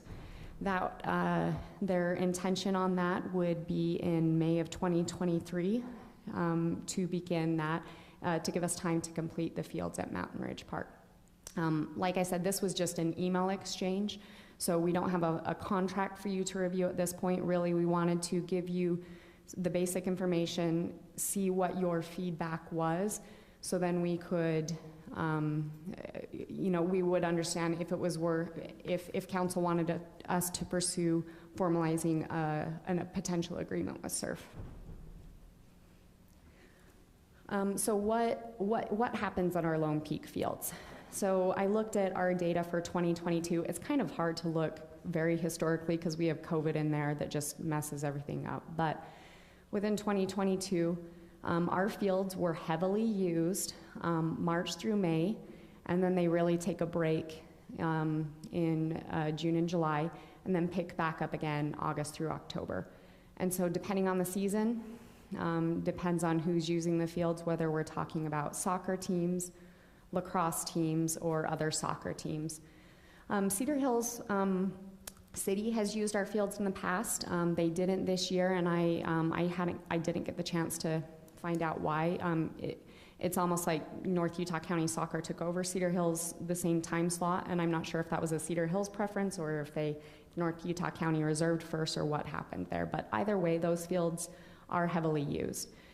So in applying our field rental policy to what we reserved this year, we should get $6,500 in revenue for our rentals. If you look over 11 years, that equates to almost $72,000. But we still have to maintain it. Absolutely. So I compared the two fields. I got a lot of questions about the acreage difference there, and there is an acreage difference, though so when staff rents the fields, we rent the fields. We don't rent like per acre. We're renting two very large fields at Lone Peak. So even, as you drive by on a Saturday, you might see 6 games going on, Little League soccer. We've only rented 2 fields, and then that organization has split the fields up into smaller fields. So these are the large fields, but they can be split up depending on the age group. How much do you rent the fields for? Oh, I think it's $15 an hour. I did the math, but the math's not on my slides. I'll look that up while I'm going over this. I actually used Brian's help with his spreadsheet. Was it $15? $15 an hour. For games, that's right. So we do a higher level for games, and we also do an all-day rate that gives you a slight discount. So I made some assumptions there. So if you look at the acreage, Mountain Ridge, the field, like the grass area, because there's going to be grass outside of the field space, and so those are the differences between those. So it's actually slightly less field space at Mountain Ridge. And these are rough estimates using some software to draw over them. I don't have exact numbers, but Andy and Mike helped me get these numbers. A while ago, we came up with an estimation that it's around $2,000. I'll pull up the number to maintain each acre of grass costs us that per year. We just base that on here's what our budget is, here's how many acres of grass, and how we and what percentage of our budget goes towards maintaining grass. So based on the acres of grass at those 2 parks, you can see it costs us more money to maintain the Lone Peak fields. If you look over 11 years, about $200,000 at the Lone Peak fields. Mountain Ridge will be about $159,000.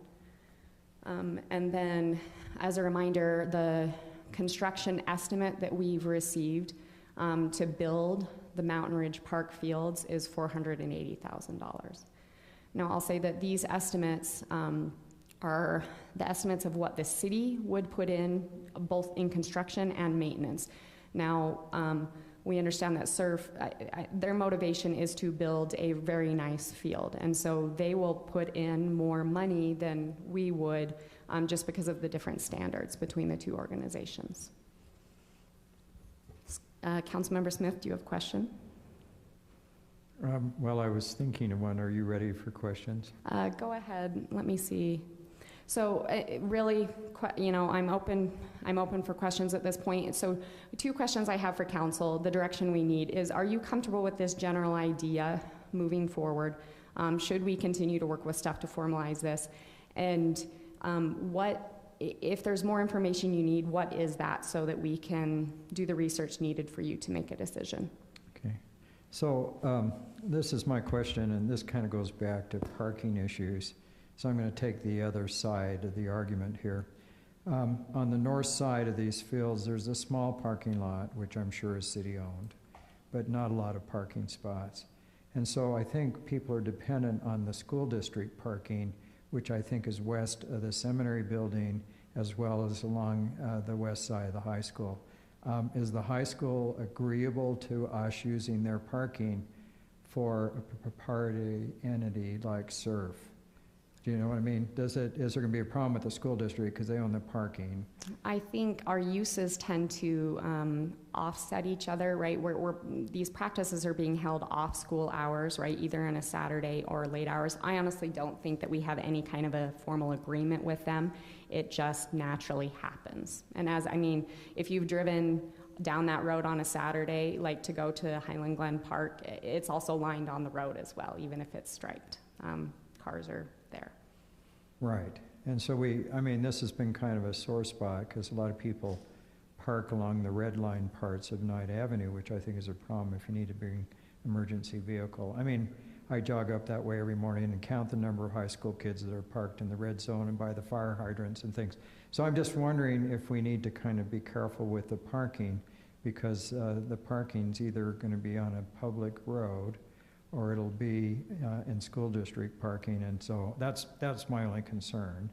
Scott, I think you Yeah. bring up an excellent point on, by using surf, they're traditionally a little older, they'd only have 2 games going on, versus when I was over there on a Saturday, 2 Saturdays ago, there was like 7 or 8, what we would call U8, the younger kids with a lot of grandparents and family there to watch them.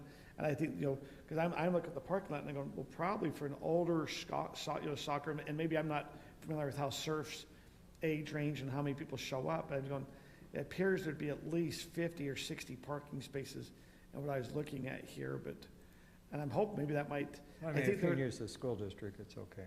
Well, and then I think they'll also be responsible. One of the things, we don't have bathrooms here, so when we bring the bigger groups in, if they only had the 2 fields, they might help with the bathroom usage. I mean, they have to bring in the porta potties. Right, we have groups rent porta potties to use at Lone Peak because we don't have bathroom facilities there. So we would certainly encourage Surf to do that because there's no other option.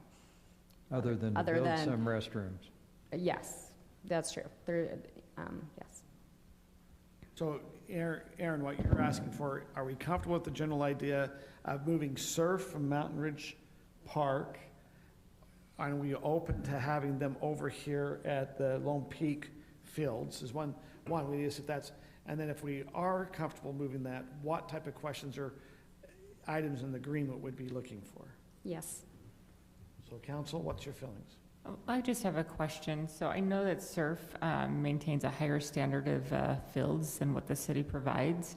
So I guess my question for Surf is, by using these fields, are you going to come in and basically add improvements to it to basically meet the standards that you guys expect with your soccer fields? If you'll just make sure you state your name and everything, just so we get on the record. Blaine Hale. Like that? Blaine, and he's with Surf. Hale, yeah, with Surf. Yes, we would maintain them to a higher standard. Okay. And will you do upgrades to it? I mean, adding more, I think you said when you guys are looking at the fields, you're going to add more soil. Would you do upgrades to that field as well, or do upgrades need to be done? Yeah, based on our initial walkthrough, we would have to bring in some additional soil and seeding, and then we'd have to check the sprinkler lines to make sure they're specifics of head-to-head, they meet head-to-head, and so the watering pattern would be conducive to the grass we're trying to bring in and grow there. And then would it still, so right now we have 4 soccer fields right here, or is it 4 at Lone Peak and 3 at? Well, we rent 2 at Lone Peak. You do 2 at Lone Peak? Okay. So would it just be 2 soccer fields then for you at this one as well? Yeah. Just the configuration, I guess, of the acreage there. Yeah, it depends on the configuration of the acreage. I know there's a line of trees that run down there and the sprinkler boxes, and so we'd have to look out how we could lay out the fields, and if it could be 2 full-size fields, or if we couldn't do it based on how the sprinkler boxes and the trees are planted, and the grading of the hills and stuff. We wouldn't want to mess with any of that. We'd want to keep that as is. So we'd have to see how we could fit within the given guidelines. So does the cost of your improvements come out of the $200,000 you've offered the city, or are these improvements be in excess of the $200,000? I mean, how does the $200,000 play a role here?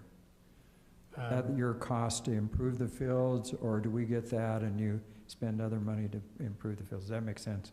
Yeah, it does. Yeah. Thanks. So the Mountain Ridge Park deal seemed to be hung up on it being the kind of the iconic everyone comes to at park, and to give some of that up seemed to give some heartburn and concerns, and we don't want to cause any of that. So this seemed like an option where it's kind of out of the way, it's sports-specific field, but we could still help donate to push this park across the goal line to make sure that it does happen. The funding is there for that. So we would try to find and work, which is why we need the term to get our fields up to standard with a separate funds that we'd have to raise.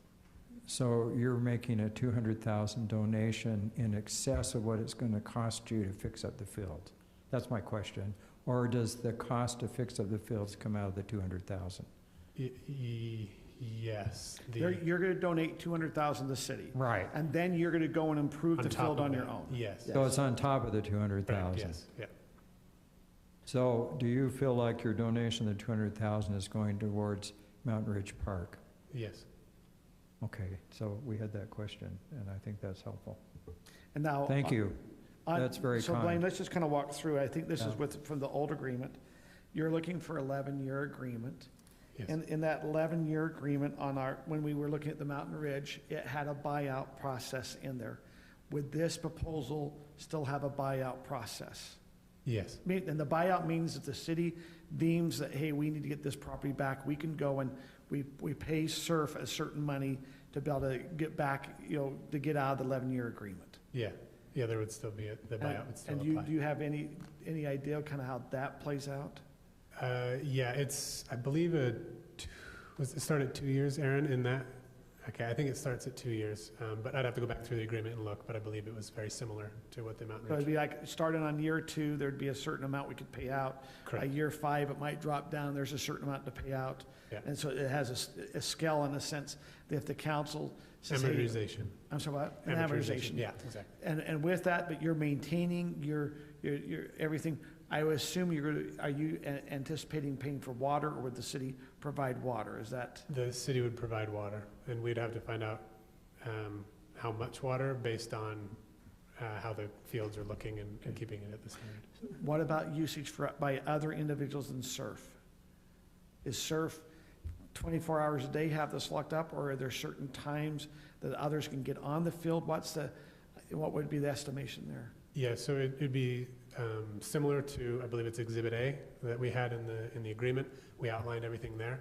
I think it would probably include more time than at the kind of prime park because of the pickleball and the baseball and the playground and everything else that we are expecting as citizens, that everybody will come use it. This is sport specific. We're not expecting other people to come by to play pickleball and say, okay, my kids can go play on the field. These fields are set up specifically for that, or at least seem to be used that. There's grass and a parking lot, not even a bathroom to go along with it. So I don't think there's other uses that would draw people toward this park. So how are we going to enforce this? Do we have it posted or something that this? Are you looking to have this fenced off, or just keep it open with just signs? Are you saying, okay, city, you can't reserve it, and if there's a pickup game that happens there, so be it, but we're not reserving it? Is that what you're asking cities to not reserve those fields? Yeah, I think other than to surf. Yeah, I think that makes more sense to leave it open if they're going to come play Ultimate Frisbee or something like that. As long as we can lock up all of the goals and stuff so that stuff doesn't get damaged. But you'd have the right if you had some games scheduled and somebody's there playing Ultimate Frisbee to say, hey, we've got this reserved. Yeah, something like that. Yeah. Okay. Because it's not going to be used all the time. Obviously, it's never on Sundays. I've seen the fire Fridays. department up there playing Frisbee. There you go. Yes. But a family, it sounds like, could come by and play Frisbee or run around or. Yeah. Or you might have, I understand this is not a traditional park, so there's not going to be pavilions, but if there was I'm just going to say a youth group that wanted to also just run over and say, hey, let's go kick a soccer ball. They're not an organized team. They're a neighborhood group, or we can use the word ward that wants to just show up and go hit around. They're not a team. Yeah. That's not a concern to you. Yeah, we've worked with other groups that kind of squat fields. They don't really rent anything, and they'll come and we'll just share a field if it works for them and based on our usage for that time. So we're very amicable to work with other groups like that. And what about the groups that are renting it now? This is probably more of a question for, how displaced are they going to be? Are they Highland City residents? Who are those groups that generally rent it now? And what are the considerations we need to think of about displacing them? I think ultimately what the consideration is, while we're building new park space, what this would mean is there's not new park space in a way, because you're essentially shifting what currently happens to a different park and then overtaking the current park, right? And so there's no new park space for a different organization to rent, right? We would just, while it would be up to them whether they would want to or not, we would say, hey, we've got a new park that you can come rent this space, and we have other parks that aren't fully utilized to their capacity. We could direct them to as well. So Northern Utah County Soccer is not, I mean, none of those are certainly Highland-specific organizations. But they have a lot of Highland kids in them. Yeah. I think what we're saying, hey, if they were over here at Lone Peak Field, I think the assumption is they would probably move to Mountain Ridge. Do you know what I mean? And as a council, we could go, well, be aware, you just moved, I mean, when you go there, these are all the younger kids' teams. We just moved them to the field, it will get that playground more busy, versus when Surf was there, they might have been a little older group. You know, I mean, but they're just gonna move from here probably to Mountain Ridge, because we're gonna have other fields to open up. Is that, am I Yes. stating that correct? Just touching on that, I really like what Cedar Hills has done with Harvey Park. That they take into account also residents wanting to use park space versus reservations of organized groups. And I think about this at Mountain Ridge, where it'd be something to look into to basically allow reservation times at certain periods of the day and certain times, but also not allow them so that it's basically resident reservation times. And I would think that we need to work as a staff and city to maybe make sure that we're getting enough money from these reservations to help maintain. You know, it seems like you're getting pretty good return, but You know, and still we have a lot of maintenance costs. I should specify, the numbers I quoted were for a for-profit group, which not all of those groups are actually, so we would get slightly less, and I just realized my error there, but that is something that council's asked us to look at, and so that's, in talking with the mayor, that's kind of an overall conversation that the council needs to have in relation as well with open space and park usage and things of that nature. But it is something we absolutely are intending to try and get sorted out this fall, winter, in preparation for next year. Blaine, did you have some other clarifications? Yeah, sorry, thanks. I just wanted to be clear, the organized sports part of it remains the same as in the original contract. In the no organized sports, other we go and organized book sports, those yeah. fields. So, The fields you're talking about. Use for the sure. word wards or other groups, we can work with them. We can schedule with them those times, so as long as we have that ability to do that, that's. But if we had another group, nonprofit or whatever, as long as they were organized, is what you're concerned about? Yeah, organized sports coming through at the same time as us and having it posted, I think. I mean, you mentioned fencing it all in. The cost of that would be, I think, a lot more than we'd be able to handle in 11 years. But we could look into it. But I think I would post it. Posting makes the most sense for us right now. It's just making sure that it's posted. So just wanted to clarify that. Councilors, are questions? What's your input on this? Is this an idea that you like they say, in general, do we want to move forward in looking at and finalizing the agreement and having it come back to the council? I support it. I guess the question I have kind of connected to what you were saying. You were talking about if the city decide to buy them out of this contract and things. But would, at the same time, if we did that, would we need to return the $200,000? Well, no, it'd be amortized. So if it starts at $200,000, you're going to amortize the $200,000 donation as well. Well, they're giving us $200,000, and then they're going to have this contract. And you're saying if they spend a fair amount of money upgrading these fields, we would pay them for that, but we would pay them for the $200,000. Okay, so Blaine, that's a question. Yeah. Do we have to reimburse you for your improvement on the fields? If we buy you out at year 4, there might be an amortization of the $200,000, but is there also an assumption that we have to pay out for those improvements that you've made on the field? Yes, if we're not able to use our improvements, then it would make sense that we could get that back to go put improvements into wherever else. But you'd want the $200,000 back too. Okay. Well, okay, hold it. Now this is really important. In amortization. Okay, so that's just and I'm just going to use, here we are. Let's just assume it's $20,000 a year, and I'm just going to. So here we are. We're going to be 4 years into it, so it's $80,000 been amortized. I'm just, up there. So we have $120,000 out of the 200 that would be amortized. But yet you have improvements you put in that field, if it be sprinklers, new sod, all that. Are you anticipating we pay you the $120 plus the cost of those field improvements? Yes, that's my understanding. Okay, that's important to know.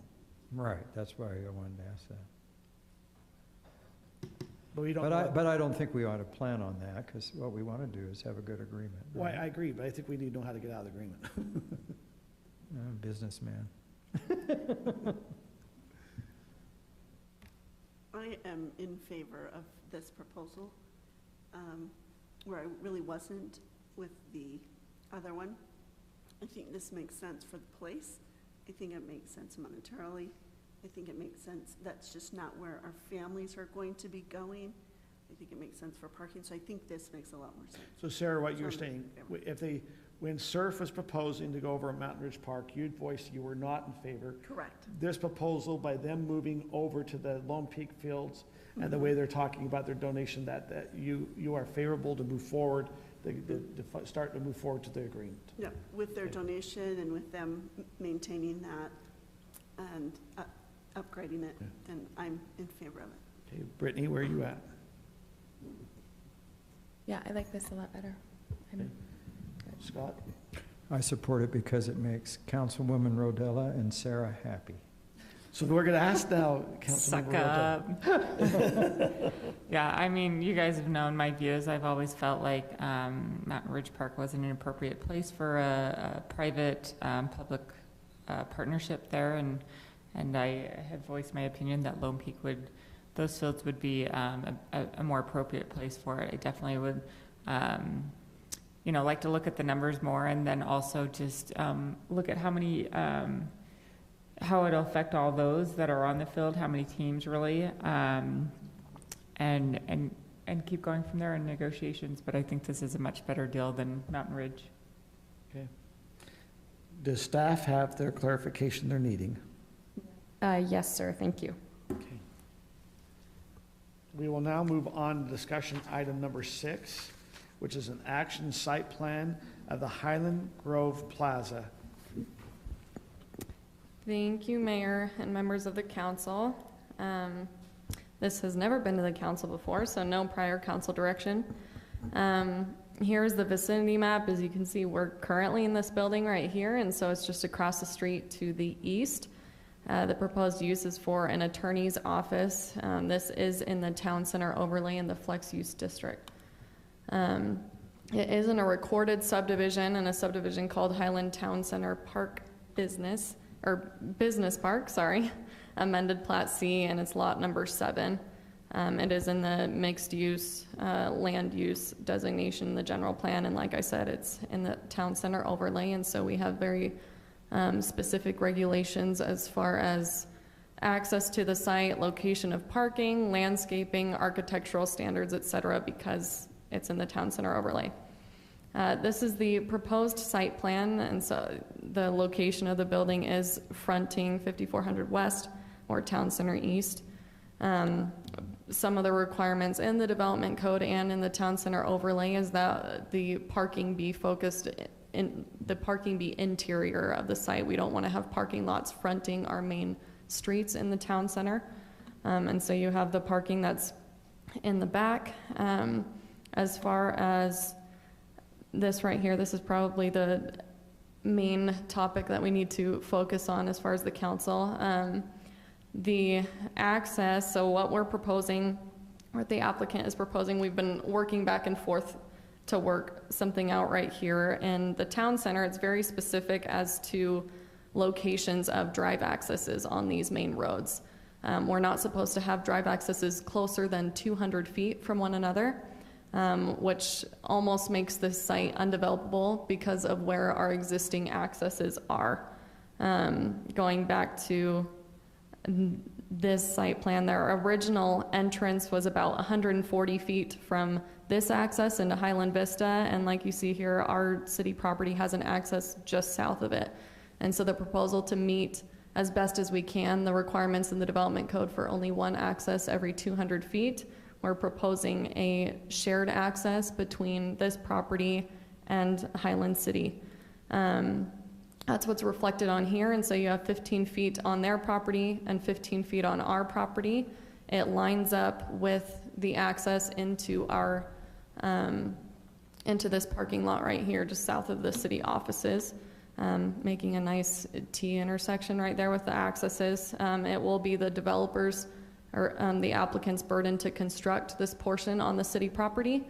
One of the stipulations that is in staff's recommendation is that there will be a shared cross-access easement that will need to come back to the council for approval for this access. And so it's basically them giving us a shared access easement on their property and us giving them a portion on the city property. And so the intent is that eventually when the city property develops into whatever it may be, that we would no longer use our northern access and make that become our second primary access, if that makes sense. I'm going to show you again. So we currently have these two accesses, one that lines up with the access to the fire station and one right here. And so we're switching this one to have this shared access right here to line up with our other access to the parking lot.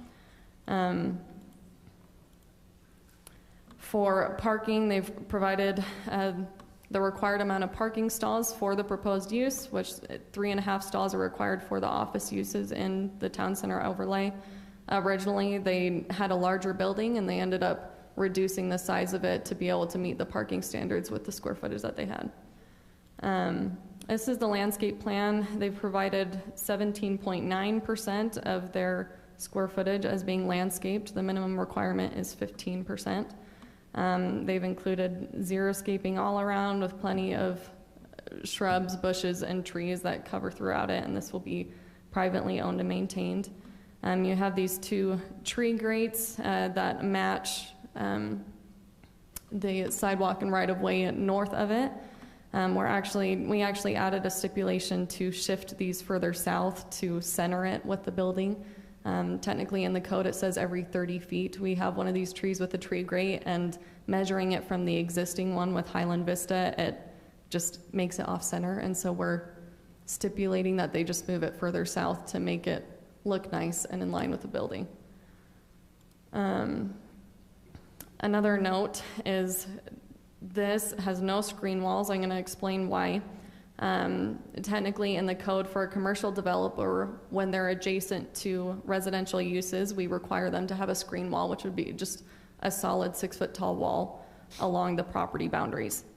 In Highland Vista, they are going to be having a precast wall along their southern, it's not necessarily on the property line, it's a little further in, just like we see along the sidewalk right here for their rear properties, because their rear yards are what face south, and so that will be fenced in. And the idea is we didn't want to create an alleyway right there with some landscape property and 2 6-foot walls adjacent to each other. And so basically Highland Vistas was seen as that's the theme wall in between the two properties that it creates that buffer between those Highland Vista properties and this property. On the east side, you may not remember this, but with 10700, when they came in for their final plat approval, it was discussed for their wall plan, it was initially going to have a 6-foot screen wall along their west boundary. And the applicant or developer requested that on the west boundary, they don't have the requirement for the screen wall because they would be facing west. They're going to have a sidewalk along that west boundary, and so they didn't want to put a fence right in front of their front doors. We actually had this applicant reach out to the developer of 10700 just to communicate and say, hey, by code we would be required to have this wall. You requested that the council didn't make y'all put the wall right there, and so it was basically, as long as we have these two property owners agreeing to not put a wall in between these two uses, we as staff recommended that it could, okay, I'm trying to think of how to word this. It could give the city council good cause to not require it for this property. And so just giving y'all the background on that, that's something that you can choose to either require or based on the communication between the adjacent properties that we don't require it. When it went to Planning Commission, on August 23rd. They did approve the architectural plan. I'll show you all the elevations in just a moment. Approved it at 6-0 as they're the approval body for architectural plans in the town center overlay. For the site plan, they recommended approval 6-0. Stipulations 3 and 4 ended up being updated, and so we removed those, but then we ended up adding the two. We updated saying we need the tree grates to be aligned with the building, and then the fourth stipulation that we're recommending is about the requirement of the cross shared access easement coming back to the council. These just to show y'all what the building looks like. This is the east elevation, so facing 10700, which would be facing the parking lot. And then this is the west, that would be facing the street. And then north, this is kind of showing you on both of these sides, they have these entrance elements. Initially, they had it on just the parking lot side, but there is a code requirement that requires that they have making it appear like there's a main entry on the roadway, even though most of the people going in that building will be parking. We do want to make it appear like it's a pedestrian-friendly building, and that's why that was required. And then that's the south side. And we as staff just recommend that the city council accept the findings and approve the proposed site plan subject to these following stipulations. And like I said, that cross-access easement would need to come back to the council for approval, and we're stipulating that it be approved by the council before we hold a pre-construction meeting on the project. Thank you, Kelly. Where's the sewer coming from for this project? It is coming right from the road. All of these are going to be direct laterals. There's sewer in this road out there. Okay, I guess I understood there was not. Yes. So I have a few questions. Uh-huh. So you're suggesting that we don't require the fence on the west side of 10700 or 170 or 10700. 10700. Yeah. It was easier to say Apple Creek. But if that's the case, how do you prevent people who want to visit people in 10700 from coming and parking in this parking lot? Because they can just walk across some green space to get to the other homes. I mean, parking's always an issue. And I'm just wondering if there's no barrier there except a little landscaping.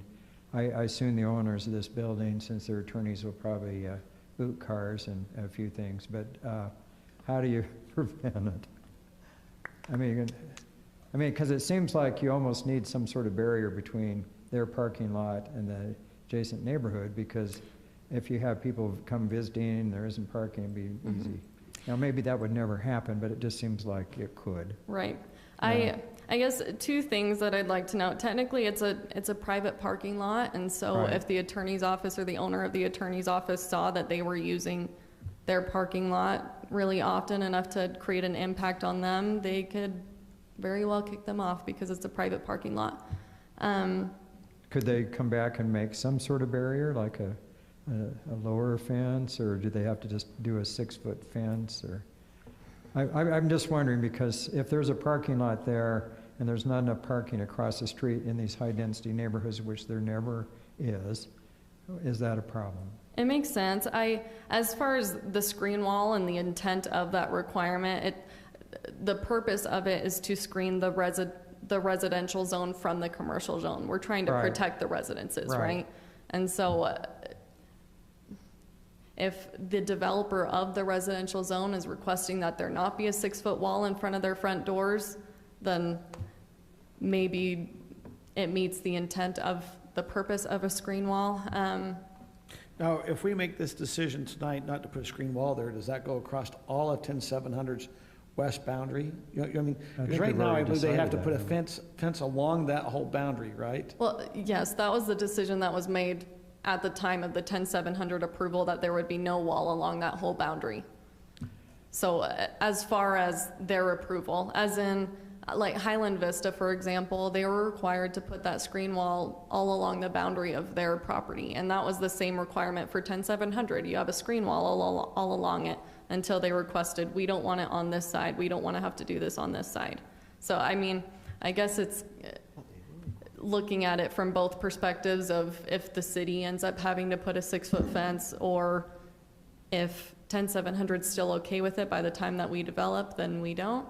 Can you double check? Because I thought the discussion with 10700, and I can't remember what council members were there at the time, I thought we did require still a fence there. And maybe I just So you did go on? We didn't want, council didn't want to, well, 10,700, because of the spacing, right? It's a very small, space in between their property line and the front doors. And so it just, in their argument is they felt that it would be very obtrusive. And in addition, the city owns a majority of that, right? And so the thought was that might be a communal, some kind of a use that you would want residents to be able to free flow in between the two. And so it was, But I think what our concern is when we develop the 1.66 acres for a community center, expansion, library, whatever, there's been a lot of things that have been discussed over the years.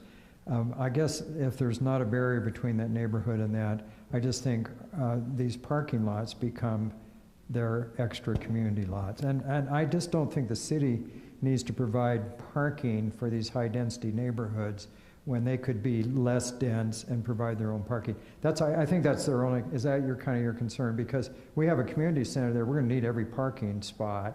And these people obviously are gonna need all 23, so is it fair, Well, I just think as things develop, we're just gonna have to look at it. honestly, staff had always, to Kelly's point, had always thought it more of as, we're protecting the residents from the commercial, not the other way around, but your argument absolutely makes sense. Kelly, will you speak to the grading discussion that we've talked about? So there's likely going to be some sort of a barrier there anyway. Yeah. Okay. If y'all have noticed, that stub road that is right next to our property is about 4 feet, it's taller than our property. And a similar thing is we're trying to mitigate it as best as we can, but the sidewalk that abuts their property line that they will build on the west side of those residences is going to be taller than the property. And so they're going to be having a little retaining wall that's holding up that sidewalk. How tall it's going to be is still up in the air a little bit as far as international building code, because it's a walkway. If it's taller than 30 feet, they will be required 30 inches, sorry. Hope it's not 30 feet. If it's taller than 30 inches, they'll be required to put at least a 4-foot fence on top of it. And if it's an open style fence, the space in between the bars cannot be more than 6 inches. And so they may have an open style wrought iron fence on top of So it could be ornamental looking. Yes, I'm hoping. But our parking lot in a community center, unless we build it up, will have a slope there. That is correct. But yeah. Okay. Yeah. Other questions to applicants here, if you have any questions of the applicant? Who are the applicants? They're right here in the front. All right, that's John. Do you want to come up and we'll ask you some questions? Sure. So this is an attorney. Please state your name for the record. Sure. My name is John Shoei, and I'm the developer I'm representing Mrs. Sigmiller. She's the attorney owner of the property. If you'll just make sure to speak in the mic just so we can pick up everything. Oh, okay. I didn't want to make it. All right. This is have to come closer. There we go. Is that, can you hear me? This looks like a lovely addition to the town center, but is there going to be enough parking here by the time you have your employees and your attorneys? And how many square foot is in your building? The building, the way it's set, we will have the 2 offices on the upper floor for the attorneys, and the 2 main floor would be for sales. So we don't know, it would be office professional, and that will be for sale.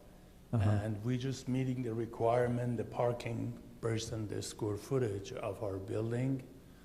And we reduce, as Kelly mentioned, we reduce the size of the building to match the code. Okay. I just worry about parking because our parking lot for the city is across the street and But most of the parking lot, as you is can in see, back is in of the you, back. but, So, and most attorneys, they work in their office, and they're not that many time in their office. Not many people. But It's you're not going to be a line coming in and going out. Hopefully not, but. But you're talking about cells on the bottom floor. Well, it will be an office professional, so it won't be. It's not a retail place. It's going to be an office professional. So whatever. We're kind of be selective on who we sell them to. So we've got to be, if it's a doctor office and they have 20 employees, obviously, it's not going to work out. We're not going to sell them to the Yeah, so I'm a people. They're not physician, gonna meet and we their just seem need. to have an inordinate amount of employees I that all understand want that. to This is individually not park. my- Yeah, yeah. This is what I do for a living. Yeah. So we will get sure, we don't want to create problem for the city and neither for ourselves. I developed one building just on 1100 East North County Boulevard by Pleasant Grove for the Gone Chiropractical, and there's no problem. We just do what the ordinance want, and the people who want to purchase, we get sure they meet the parking location. We do have few physician approach on that project, which we refuse to sell them because they could not meet the parking requirement. Okay. So, Other questions for the applicant? Okay, thank you. thank you. If there's no other questions, we can go to a motion.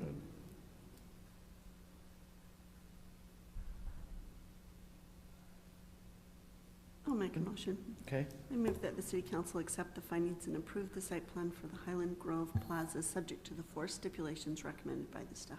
I'll second it. motion by Sarah, seconds by Scott. We can go to vote.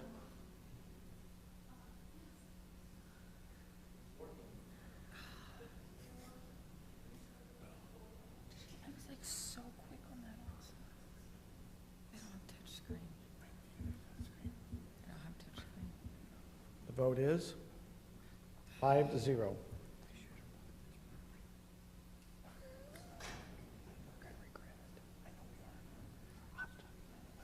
Okay, we'll now move on to item number 7, which is an ordinance, open burn and recreational fire regulations. That is Rob Patterson, our city attorney. Thank you, Mayor and City Council. First, I want to apologize. We did not bring this to the council earlier as a discussion item, mostly because the timing on this has just worked out where we wanted to bring it to you in case you wanted to act as soon as possible. Just by way of description, talking about 2 different types of fires. One is open burns, open burning. That's where people can pile up their weeds and things, light a bonfire and burn it down. The other type of fire we're talking about are recreational fires, cook fires, barbecues, fire pits, your small, fun fires. So, by way of background, 2017, the council adopted an open burn ban that was just kind of a blanket ban on open burning within Highland City in connection with regulation on fireworks. The next year, the council revoked the open burn part of that, still regulated fireworks. More recently, this council adopted an ordinance where we updated our city code to match state regulations on fire code and open burning. But as part of that, I guess just kind of carrying forward, we still don't have any regulations on open burning. So the only thing that the city currently regulates are fireworks, and we do that every year. We adopt that firework regulation map.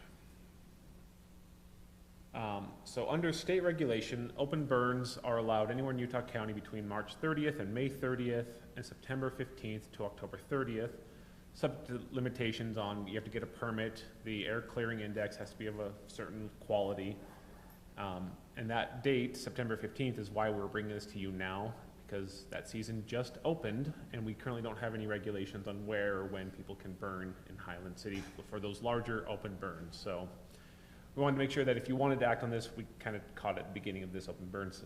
The chief brought this to our attention, so we thought it might be good to bring it to you.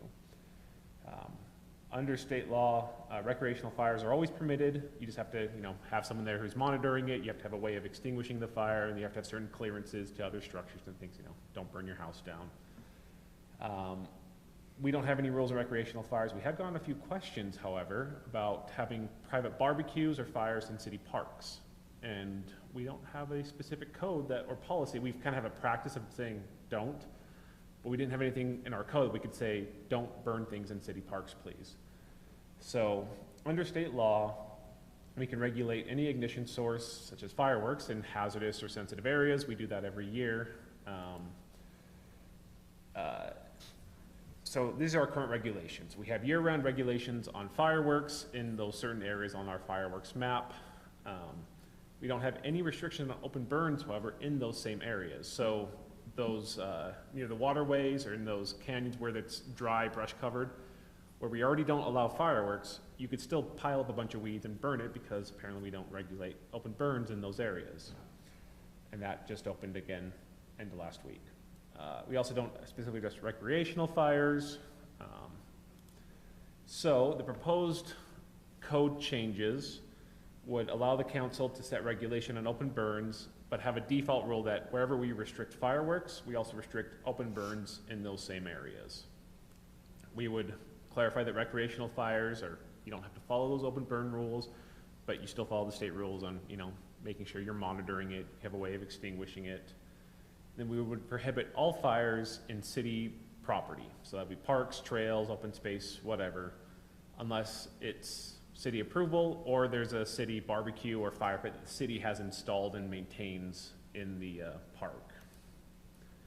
And here are the actual code amendments. This says, open burns, you can adopt a resolution restrictions on the location of timing of burns, but otherwise it's where the fireworks are prohibited. And then we have recreational fires, just saying that this is a repeat of state law where you have to have a minimum clearance amount. Recreational fires are 3 feet in diameter, 2 feet high. Also, you can cook things in bigger fires. The fire department isn't going to yell at anyone for that, as long as you're being pretty safe. And then this would be clarifying that you can't burn things in city parks unless you have city approval or you're in a city barbecue, grill, fire pit type thing. Just for reference, here's the cities. This is the proposed map. If the council does adopt this, we've highlighted in, you can kind of see in orange, those are all the city parks and trails. So those would now be added into areas where we don't allow any type of burning or fireworks or anything of that nature. So with any questions, council? I do. Sure. So having a policy in place, does that insulate the city from litigation caused by unwanted fires? Yes, having a rule in place that says you can't set a fire on city property means that the city's more protected if someone does set a fire on city property. Then you were smirking for no reason that I asked that. No, I was expecting that question. I should have already addressed it to begin with. But you didn't. You need to tee it up for me so I can. Yes. Because I remember, as an example, I don't know if you remember when Ridgeline Elementary caught on fire. It was right across the street from our house, and I looked out the window and I saw a fire on top of the building. That doesn't seem right. And it was because some fill-in-the-blank adjective kid decided to use illegal fireworks, and it went on top of the building and caused a lot of damage. And then, of course, anyway, I won't bore you with the details, but I was just thinking, if something similar had happened where someone's using illegal fireworks, and what I would want is that it would displace the blame from the city because there's a regulation in place and put that upon the parents of the minor. So that's the kind of thing I'm looking for. Yes, and it also applies not just to fireworks, but say someone wants to host a family reunion at a city park, which we would allow, but they want to pull in their own grill or their own kind of fire station to cook the food, and we don't normally have a spot set up for it. Say they do something wrong, they put it underneath a pavilion or a tree or something, or a spark, and suddenly the park or city property is being damaged. And so that's why the city, I think, has installed a few fire pits or grills, and so we're trying to say, you can use those, just don't bring your own stuff So in. is it listed specifically that they are assuming responsibility for using the fire pits, and if they go off script, let's say, and use their own, then they are completely responsible for any damage? We don't usually have that type of indemnification language. I in want code. it. But it does say that you can basically use that, but you're still subject to the regulations on recreational burns, meaning you have to have someone there monitoring it, you have to be ready to extinguish it with a source nearby, you have to maintain your clearance from other combustible materials or other structures. So we are saying, and even in those places, you still have to make sure you are being responsible. In reality, does anybody ever actually pay for the costs associated with that? For example, if they started a fire in my neighborhood? Chief? I guess you could actually... Hypothetically. I mean, I think they've tried to get more strict about it recently, but the reality of putting out, I mean, depending on how massive of a fire you're talking, an individual can never pay for that. I don't think the Ridgeline fire cost tens of thousands or hundreds of thousands of dollars. And they went after the parents, but an attorney showed up and it was just got to be a mess and they wouldn't admit it to it. But anyway, I don't think they ever paid a penny, and they should have. Yeah, so, I mean, it's hard to, I mean, maybe you have to have enough information to criminally prosecute. There is, reckless and negligent behavior to go after someone. It's hard to tell sometimes exactly who set the fire, even if it's clear, it's clear as a practical matter, but not as a legal matter. Oh, we lost it. You did. I didn't do it. Scott, did you have a question? Yeah, I always do. Of course. But, recreational fire, it can be 3 foot wide and 2 foot tall. How do you regulate that one? I mean, if people have a fire pit and it's 3.5 feet wide and the fire sparks up higher because they put some logs in it, I mean, it seems like it's a little restrictive to me. And I was trying to think, because I'm in a neighborhood that we can't have fireworks because we're by the Highland Park. And I can see that makes sense because the aerials can get into the park and burn it. But and people in my neighborhood are not going to burn their yards off. I mean, some of these things that used to happen, the burns, are when farmers would burn their fields off. So people are not going to do that. But I'm not sure how an open fire or whatever across the street would get across the street and burn down the park. I think. Yeah. I mean, good point, of course. I mean, if it did burn down the park, it'd burn everybody's house down first. With open burns, I think the fear is open burns can be you pile a bunch of leaves and yard debris into a large bonfire that can, you've seen, things can drift off. And I think that is the fear. If you have a lot of, tree branches and leaves and things, you get the permit and you set the fire and it can maybe drift off in a similar way as fireworks. Obviously, I think it's more safe than fireworks, but I think that is the concern. The chief could probably speak to that better than I could. Well, my dad, we owned an acre of property in Pleasant Grove, and every year we put all the debris and we'd have a bonfire. Yep. And, I mean, we did that for 25, 30 years, and it didn't burn anybody down. I think my grandfather burnt down the field one time because he was kind of a firebug. But anyhow, I just think maybe it's a little restrictive. I mean, I kind of think, we can make lots of rules. How do you enforce them? I just get a little uncomfortable. I know it's good intention, but lots of good intentions out there that we can't enforce. I don't know. As to recreational fires, I don't think it's going to be the fire departments that are going to walk in someone's yard and pull out a tape measure and say, oh, you've exceeded this by 3 inches. It's more of, if you see a big bonfire, you can look at it and say, that's not a recreational fire. But if someone, is out there having a bigger pit and cooking, but they seem to be responsible, I don't think the fire department's going to. So the way this is set up, though, the high school could never have a bonfire for homecoming or anything, because they're on the edge of that. I don't know if they'd want it anyway. Our schools are not outlined here, though. They're probably not. Probably are exceptions, for example, the fire department be present. They're already banned from fireworks, so. And so open burns, as Rob talked about, it's actually regulated by DEQ, and so they have to apply for a permit. And so the DEQ would actually help us regulate this in some ways, because if somebody applied to say, hey, I want to do an open burn this day, DEQ looks at our map and says, sorry, Highland City says you can't. Who's DEQ? Department of Environmental Quality. Environmental Quality. So it's really, it doesn't have anything to do with safety of fire. It all has to do with air quality. You have to burn on a day where it's not going, although the pollution's not too bad in the area. Mm-hmm. And to your point, Councilmembers, we could have different maps. We just propose as a simple solution that the fireworks map and the open burn map be the same. The council could have a map that is different. I would kind of lean towards a little more restrictive on that, mainly because, it affects my neighborhood, and I can't imagine anybody would do it anyway, but, yeah. So, what do you do with people that can't quite discern the difference between recreational fires and arson? Okay, so people, I'm sorry, I couldn't resist. Okay, we're now at 9:40. Rob, I have a question for you on this one. How does this affect, for example, I got quite a few phone calls last year when there was a resident along 10400 North in an agriculture area that was doing open burn all along that ditch, and it was affecting basically, the vision on the road. There's smoke all along 10400 North where cars were stopping, slowing down, nobody could see.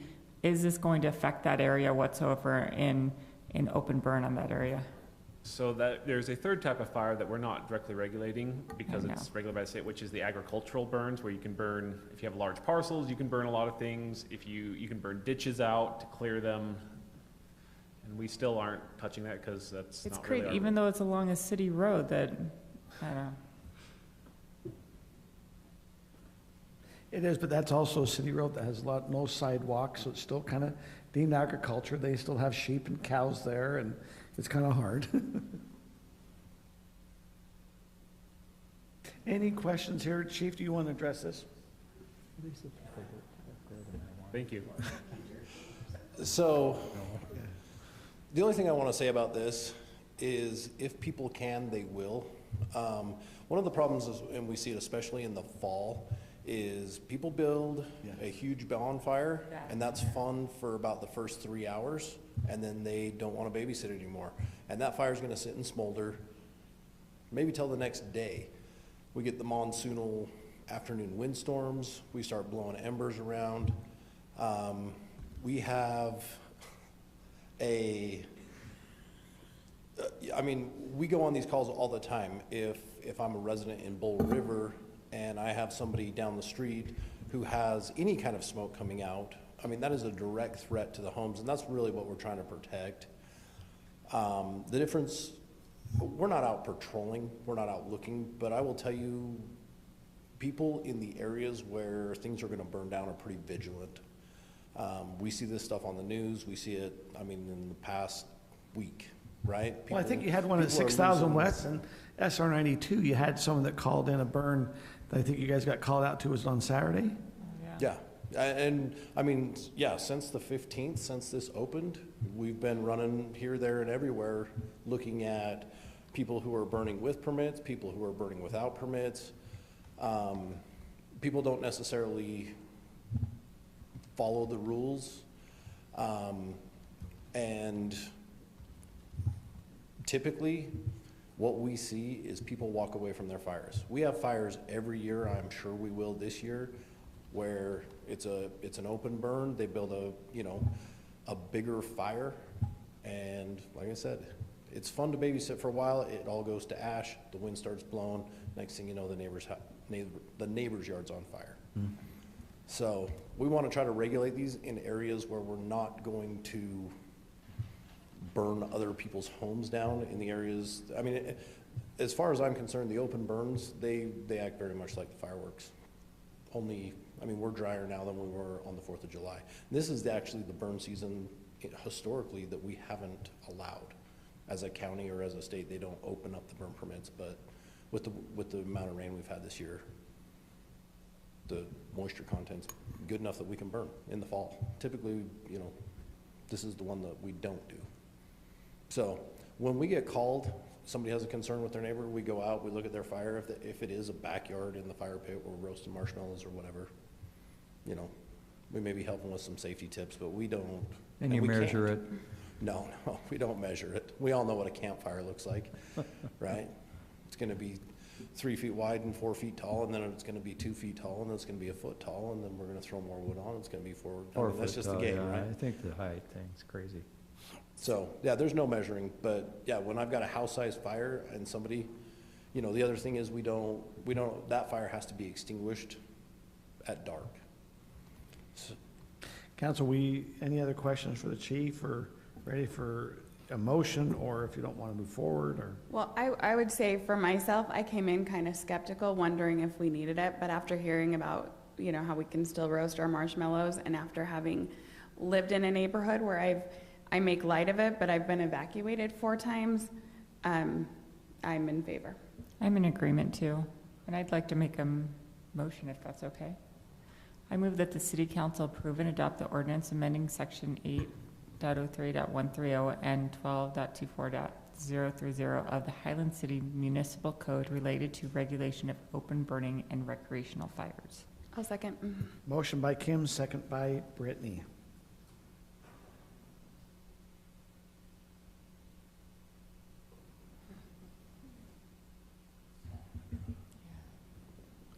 That passes 4-0, 4-1. Okay. We now move on to our communication items. We have our first communication item, which is the financial year 2022 general fund revenue estimates. Tyler. Great, thank you, Mayor Council. Good to be with you. Here kicking off a few items related to finance. Here to introduce some information that we'll discuss in upcoming meetings here in the next few months.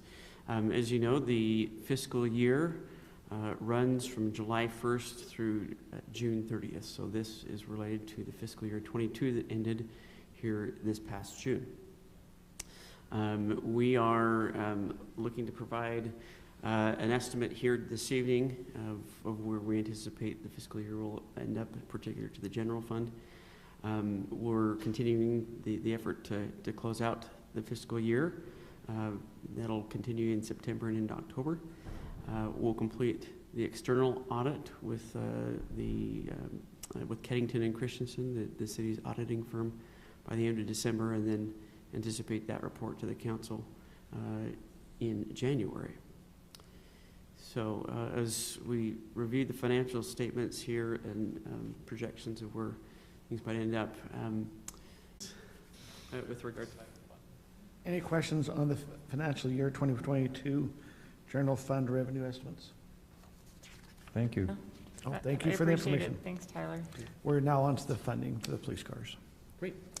This item comes by way of request and approval of the Lone Peak Public Safety District Board.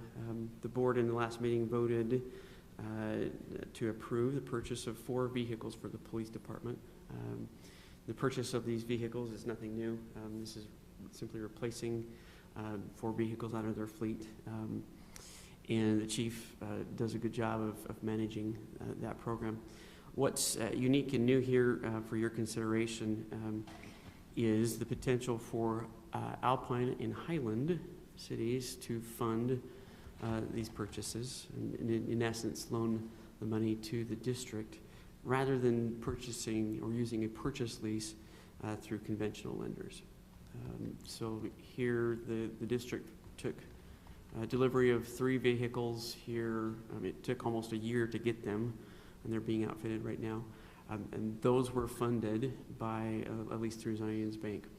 So the consideration and the motivation for the board in suggesting this idea is that the cities can charge a lower interest rate than what a conventional lender may have to charge. It must be at least the same return or greater that the cities could get otherwise through the public treasurer's investment fund. Currently, that rate is around 2.2%. There will be some fluctuation in coming months. That's increased over the last 6 months, of course. But there is some potential savings there. Next slide, please. Over the 5-year term, 5 years is consistent with what we would typically do with a conventional lender. There would be an estimated $15,000 of interest savings to the cities. Highland's portion of the funding, cash that we would have to contribute upfront to this effort, would be approximately $132,000. So that, of course, assumes availability of those funds and desire to contribute those, deferring the return of those funds over that 5-year period. So we'd like to this evening receive your feedback, Council. The staff's intent would then be to place this as an action item on the next council meeting, consistent with your feedback, whether to move forward or to not move forward with that. So, what fund, when you talk about, hey, we could do this, what fund would we be looking to pull that 132,000 out of? General fund. So it'd have to come out of our general fund. And so if you all caught, we're saying, okay, they can go, we either could go in Highland's portion, it'd be 132,000. We pay for the cars, and then the district pays back a certain interest rate back to the city. Or the district can just go out and obtain a lease. And what was the lease about? Do you remember what the interest rate was on the lease? About 4.5%. About 4.5%. They could go out and just obtain a lease at 4.5%. And so the question has come up, would we rather use general funds and then to get it, in a sense, pay, do a loan to ourselves with Lone Peak Public Safety, or would you rather have them go out and just do a lease? So I think it's an interesting proposal, but it annoys me because why wasn't this discussed in the budgetary issues 3 months ago when we just increased the Lone Peak safety fee? I mean, why didn't it come to us that they needed new vehicles? I mean, why wasn't this discussed? I mean, 3 months later, we discussed it. It actually was included in that budget. So why doesn't it come out of their budget? Why do we have to loan them? This came up because one of the council members from Alpine said, hey, we've got money in our general fund, maybe we'll loan the money. It's only the loaning of the money that's new. The vehicles were all, every year, Lone Peak will go out and, especially the police department goes out and purchases a certain number of vehicles every year. So this was already anticipated to go out to lease. It came up at Lone Peak Public Safety, hey, instead of going out and doing a lease, why don't we take it out of our general fund? That was kind of how it was presented in August, or was it July? August. July, was presented in July, hey, what about doing this? And so then we had to kind of have the district, we had our meeting last week, and so this is, in order to move forward, the councils have to approve to it before the district can say, yeah, we'll do that. They have to have the cities loan it. So you're talking about $133,000 spread over 5 years? Is that what you're saying? No, we would pay the $132,000, and then the district would be paying back. It's like a loan. We're giving a loan to the district. Basically becoming We're like the bank. The city's the bank. So I have a question. So instead of using another bank to do their lease, Well, they're using yeah, I us understand to that. It's save just money. that I don't think our general fund should be a piggy bank. We're just bringing it up. It did not come as a question from our council. It's from Alpine. It was a question that came from Alpine, and Alpine must have a lot more money in their general fund or in their reserves than what, and they're not in the middle of building a bigger park too. I mean, that's, so. And keeping in mind, there's a number of discussions, of course, with funding with regard to the park. We just presented some estimates with regard to net revenue for fiscal year 22. Council has also directed staff to transfer $750,000 from the general fund, which would bring the balance to, the general fund balance to about 27.5%. So this is the context in which this decision would need to be made. So we're at 27.5. If we borrow the money to the district, that comes out of our general fund. It lowers it down below the 27.5, correct? About 26% at that point, yeah. So if we do buy the cars instead of a lease, would we keep these cars a lot longer? No. How long do we keep cars for? How long do we rotate cars? Depending on the vehicle, but typically about 5 years. So They're police vehicles. They have about 130,000 miles on them. mm-hmm. Council, there's not we wanted the feedback. Other members on the Lone Peak Public Safety Board, any input for the, I mean, if we don't feel that we'd like to use the general fund as a bank, then we just say, no, we would rather have them go out and do a lease. That's just, and that's what they've done traditionally in the past. In the past, they've went out and done a lease. Well, yeah. I mean, I understand it's at $15,000 worth of savings there. I guess, is that worth it to tie up the cash? Tie up the cash, yeah. Is that 15,000 savings for Highland? Oh, that's 15,000 overall. Okay, we'll get 60. We get 68% of that. Right. So over 5 years. Correct. So over 5 years, what do we say specifically then? Highland ultimately would save about $10,000 And that's not per year, but over the entire term. over the. So, I mean, that just begs the question, is $1,000 a that, year. that begs the question, is that the highest and best use of those funds? Could we, for example, prepay a loan and save more money? Or could we apply it to a purchase today that would cost more tomorrow? And then from a percentage-wise basis, it's a higher and better use of the money. So, I mean, it doesn't seem like a huge amount of savings over that amount of time, and it seems like there are better uses for those funds, but. Like our park. So I agree with Dr. Smith. Yeah, I just, I don't know. This is not something to vote on, this is to give feedback. I'm just saying, is there, That's precisely what we're looking for, particularly because it involves going back with the board and another city council there. We do want to make sure that we're clear and that we're understanding your intention. So that hence the reason so the to bring it question on the agenda next is it week. willing to put $132,000 out this year to get a $2,000 savings each year for that? And you're getting your principal starting to get paid back each year, but is the council favorable to have it or not? And I'm just saying as a feedback. At that rate of return, probably not. What is that, 1 point something %? Correct. Pardon me? Correct. It just seems that there's better uses for that money, like Kim, where are you prepaying at? debts or. I just would prefer to keep things separate. I always do love, saving money where I can, but sometimes the cost benefit analysis just doesn't add up. I don't think it's worth the benefit. Scott, where are you at? No. Brittany, where are you at? So you're no, where are you at, Sarah? Okay, so I think we've got a pretty strong indication of what we'd like to do. Okay, thank you for giving us that information. We'll go back to the district and let them be aware that Highland side would. So. Okay, ACH payments, item number 8C. Thank you. I'd like to preface this with a question to each of you. In the last month, how many of you have received an email or a text message from some supposed account that they want some verification, but you have nothing to do with that account? Anybody not able to raise their hand to that? I don't look at my emails. Good job. Scott's safe. We can have And him after send this, he's- you certainly he's our- won't want to. You don't have to worry about email out phishing there as with a me. spam email. Yeah. Okay, first slide, please, Kelly.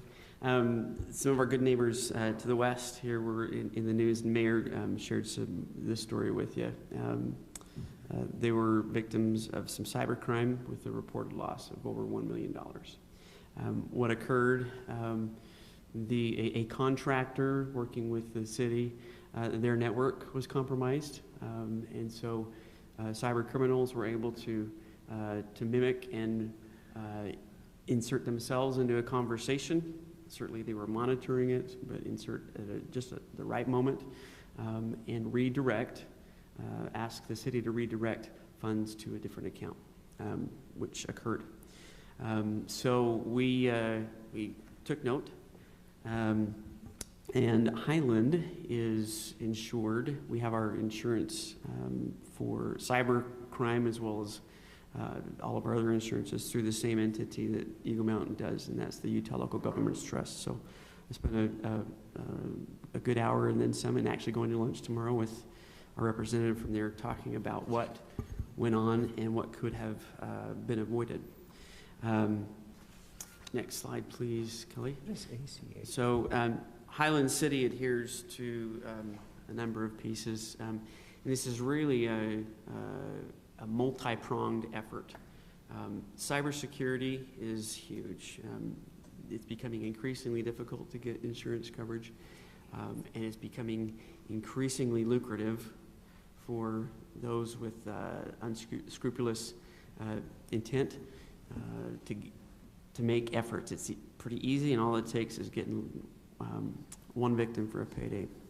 So here, starting from an IT perspective, the city participates and requires staff to engage in annual security training and testing, and council even has an opportunity to participate in that as well. Really emphasizing a need for each and every user to question things that don't look right. Even as far as hovering over the address that an email is supposedly coming from, to sniff out, is that really where it's coming from? Then our IT firm also does testing. They'll send out a carefully crafted email that is intended to catch us unaware and see how many people actually click on that, and it's not perfect, so it's a great learning opportunity to point out. You're safe with me. Right, there you go. Yep. Yeah, absolutely. There is constant monitoring by our IT firm. Our IT is outsourced with Rock Mountain Technology, and they're constantly updating their efforts.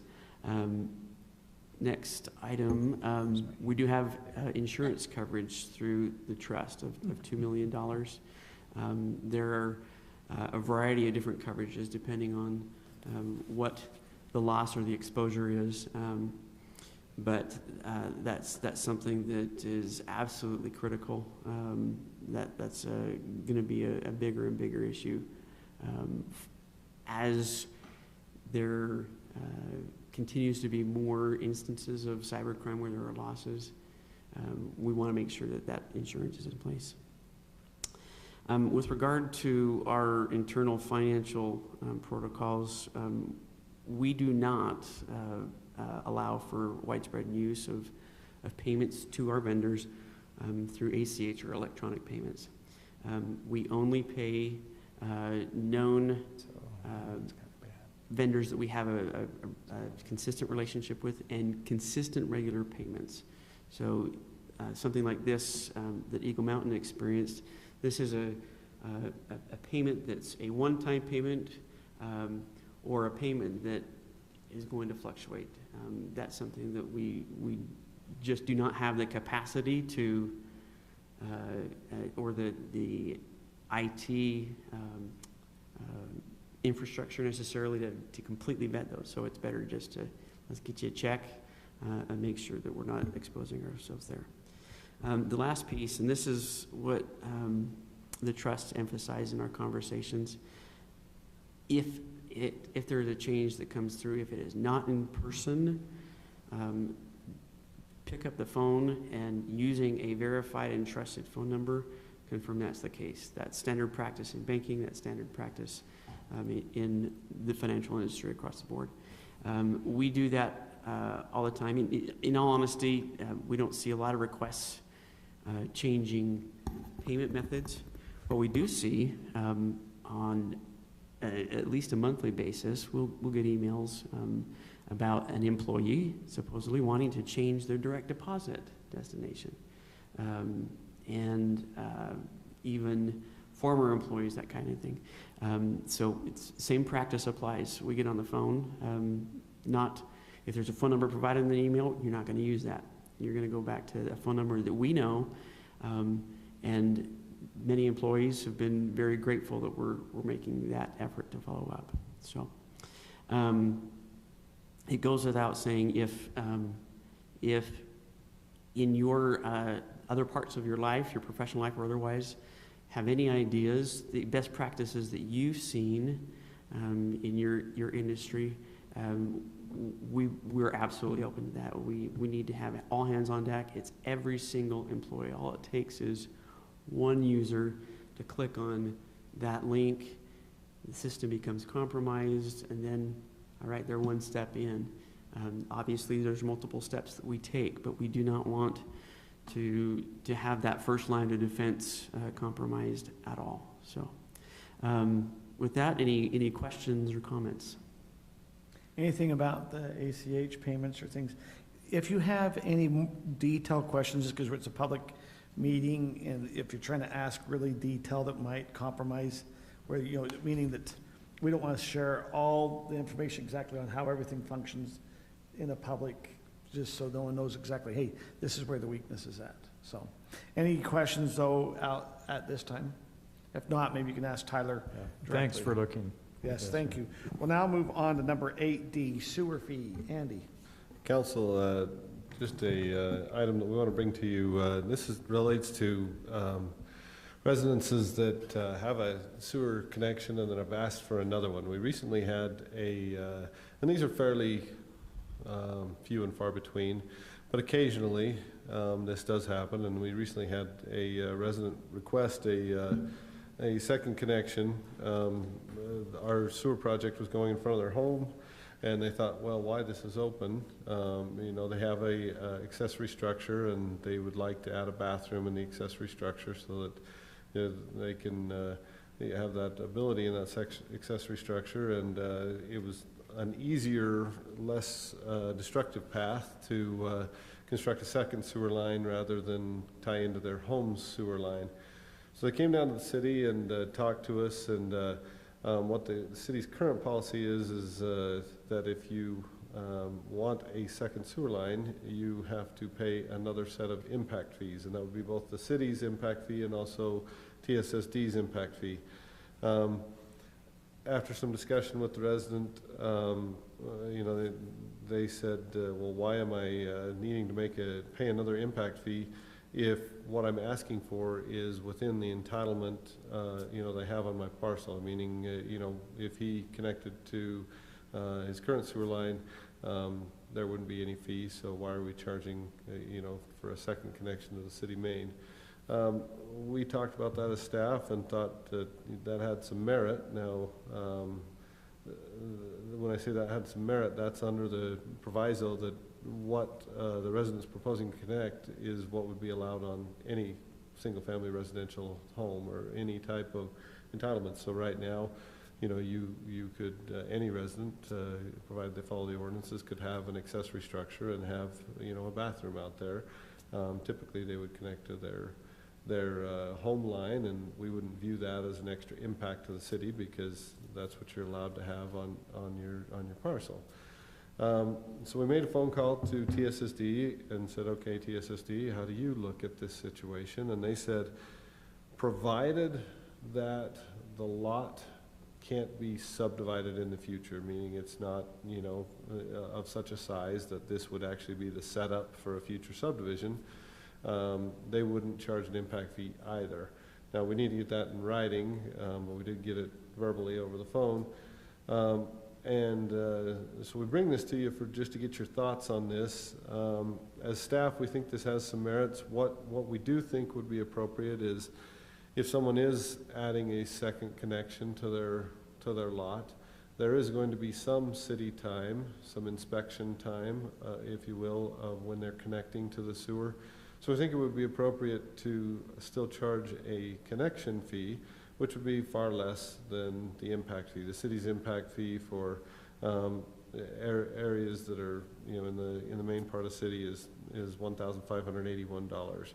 We're talking about a connection fee that's probably in the, you know, $300 range or something, you know, that represents that the staff is gonna spend, you know, 2 or 3 hours there, but you know, it's not to the level that, you know, it would be that type of the impact of $1,500 to the city.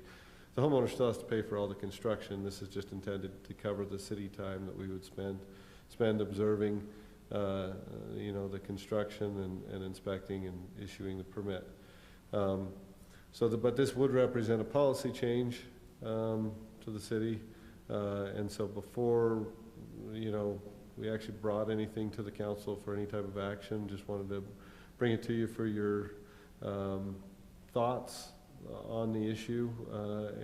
Like I said, it's fairly few and far between that we have a request for second sewer lateral, but it does happen occasionally. So maybe give some examples of when a second sewer lateral could be used.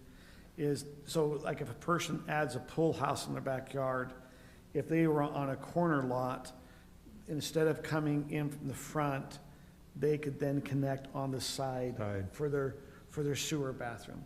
However, the big picture could be, we know we're getting a lot of pressure from the state to do accessory dwellings and allow living quarters and accessory dwellings.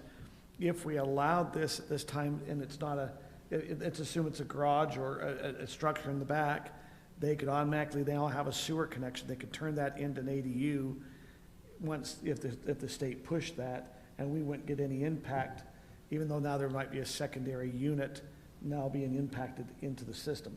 It's, you know, you can find the exception where you're going, so like I added an extra bathroom in my backyard when we did the pool, but I connected onto my house because I have a front facing, you know, I don't have a side house. But if someone had a side yard, I could see that that would be an easier aspect for them to connect. Some might want a bathroom.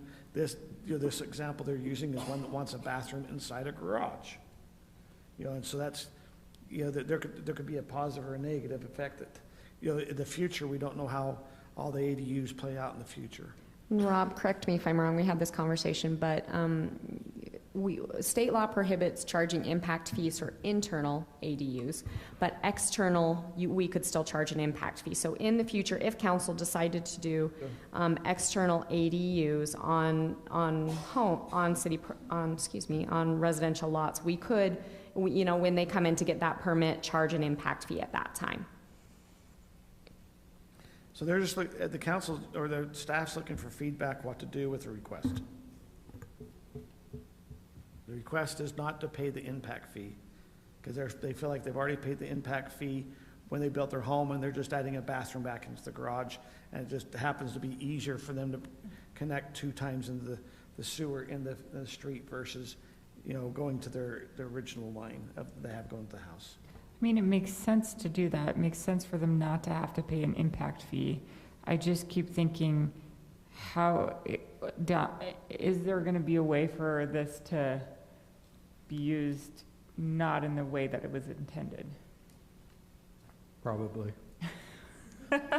That's my fear, is really, you know, but like I said, if a pool house is a good example. Okay. People like to have a bathroom in the back of their pool house. If we always can say, oh, this happens to be going to a garage, but if it was a pool house, would it be a different feeling if it was a pool house? Hey, when I went to the Parade of Homes, I saw a pool house that had a whole apartment attached to it, and I'm going, holy Toledo. I lean towards no impact fee, but I share the concerns of Councilwoman Rodella and the mayor. So no, you're leaning, do not charge an impact fee. That's the way I'm leaning. And I should bring up one other option that really we hadn't considered on the staff, but I think if you're putting all options on the table, you could say, you know, 1 sewer lateral per lot, period. I mean, that is another option. Probably a little more restrictive than we had thought on the staff side, but that is another option, you know, where you then avoid, you know, the potential for unintended consequences. But as the mayor's indicated, on a lot of corner lots, et cetera, you add a pool after your home goes in, and then your landscaping's all mature and everything, and then, you know, now you got to tear up everything to, you know, to add the sewer lateral up front. So there's a lot of reasons why it makes a lot of sense to want a second one, but, you know, that is another option that's on the table if we're presenting all the options. I lean towards not charging the impact fee, charging the connection fee, if that makes sense, but not get too overly knee-jerky on changing what we're requiring. If I see that there's risk, let's kind of wait that out and see if that risk actually materializes, and then. But Rob, you're saying that in the future, if they came and changed it to ADU, we could charge, even if they're connected to the sewer, we could say, hey, we see that even though you have a sewer connection, we could charge an impact fee. So we can charge an impact fee anytime there is what the code calls development activity, so that involves a change of use. So it would have to be a substantial change. You know, if it's the same impact, no, but if there actually is more impact from a change in use, then yes. Okay, we've got 2 council members that have kind of chimed in. The rest of the council? I lean towards not charging. Okay. So and just to clarify, when you say that, you mean create a sewer connection fee to charge in lieu of the impact fee? Yes, that's what I agree. That's what we are hearing. Yes. Which is a lot less expensive. Okay. We will now, I think you get, staff, I think you have your direction. We'll now move on to fence material. Kelly. Thank you, Mayor, members of the council. Purpose of this, we've had, just really quickly in our existing code, we have permitted fence materials as vinyl, wood, wrought iron, and precast concrete, and prohibited is chain link. Since we updated and have passed this several times over the last year or so. We've had several different materials come in through applications that are not permitted nor necessarily prohibited, and it's kind of been on some of them we've done some sort of staff interpretation of if we think this is attractive or not, because as we understand, the reason why chain link is prohibited is because we do not think it's aesthetically pleasing. And so I kind of want to go through a few materials that we've seen or have just come across. We have one that's actually currently on a stop work order because we're trying to figure out if the council and planning commission would like it to be a permitted fence material.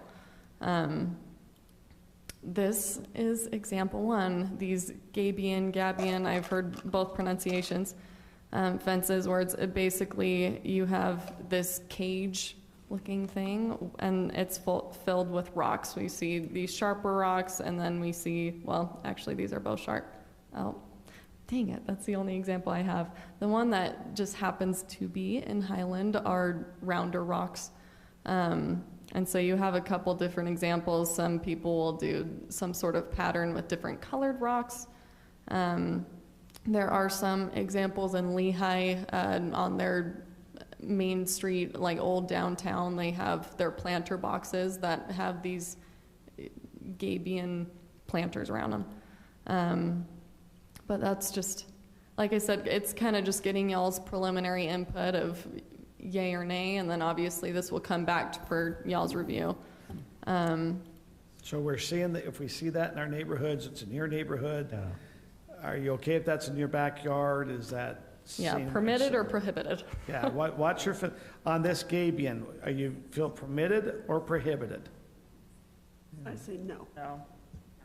I lean against no. I think it's ugly.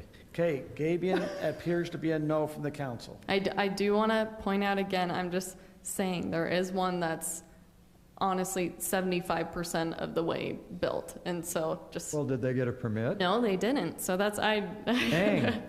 And I'm gonna call them tomorrow. So that's okay. A Gabion. Okay. Yes. Next is this hog/horse wire. I've seen different definitions for both, so I thought to just call it both. But here's one example, and then here's another, where sometimes you have these more attractive wooden beams, and then sometimes they look like this. So what's the difference on the right than a chain link fence? I mean, it feels chain link. Fair.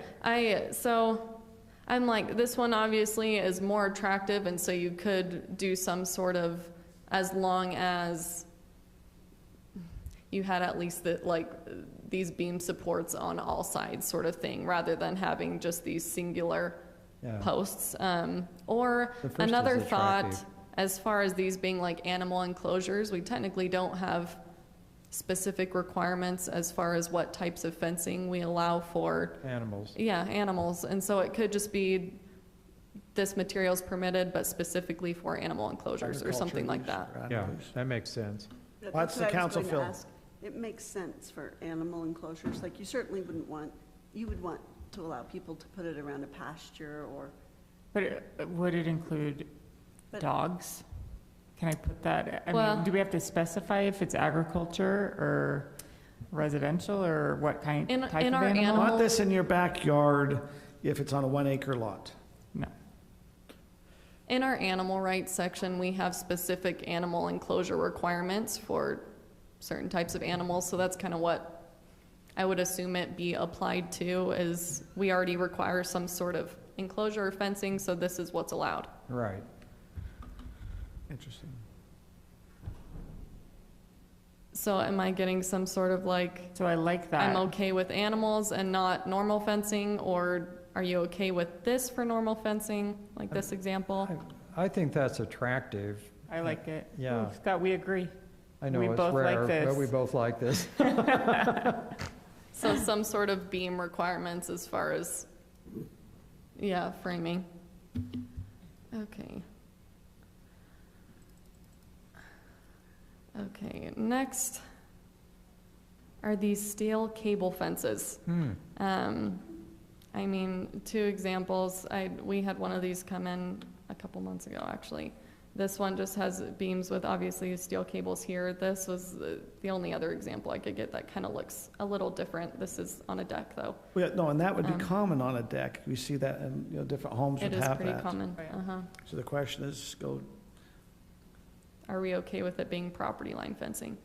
so actually, going back to the other one, did we get in this, what the filling was on the other one before?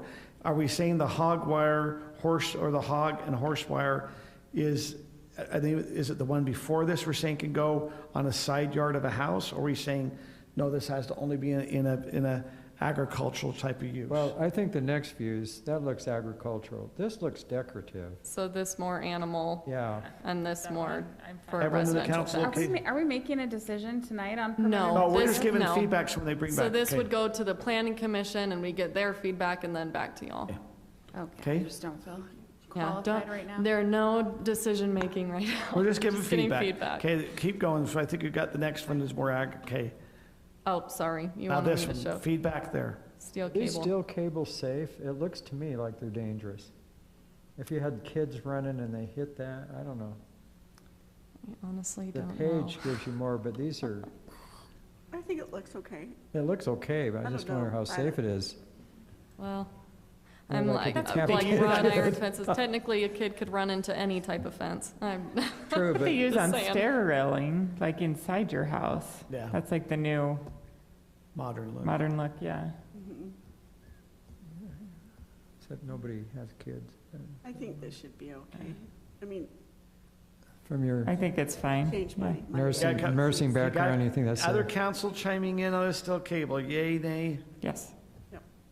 You said yes or no? Yes, it is. Yeah, okay, what Okay. about the other three? okay. I think it's attractive. I think it's dangerous from a physician. I just. Okay, any yeah. other? There's one more. I've kind of been a little stuck on this. It was so hard for me to find a picture. With us having precast concrete as a permitted material, we had a proposal come through with along the hollows where our trail is, just having it be a plain concrete wall. I thought of kind of St. George where you have their decorative walls that go like this everywhere, but Yeah. those obviously have specific standards of Like a having sound this barrier.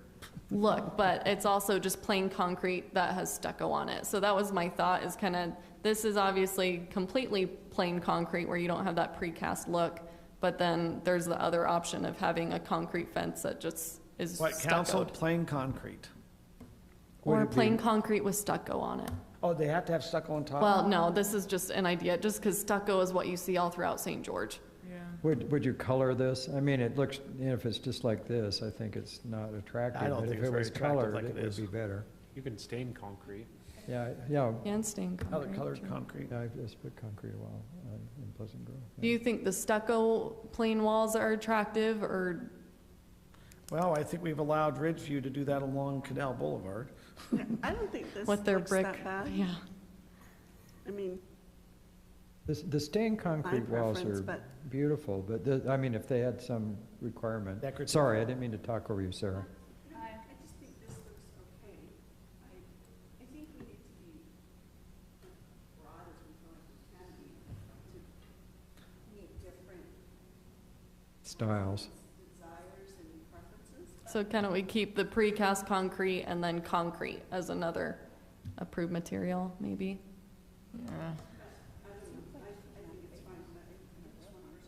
Yeah, if they stained it, it'd be very nice. Seems weird to allow fake concrete, but not real concrete.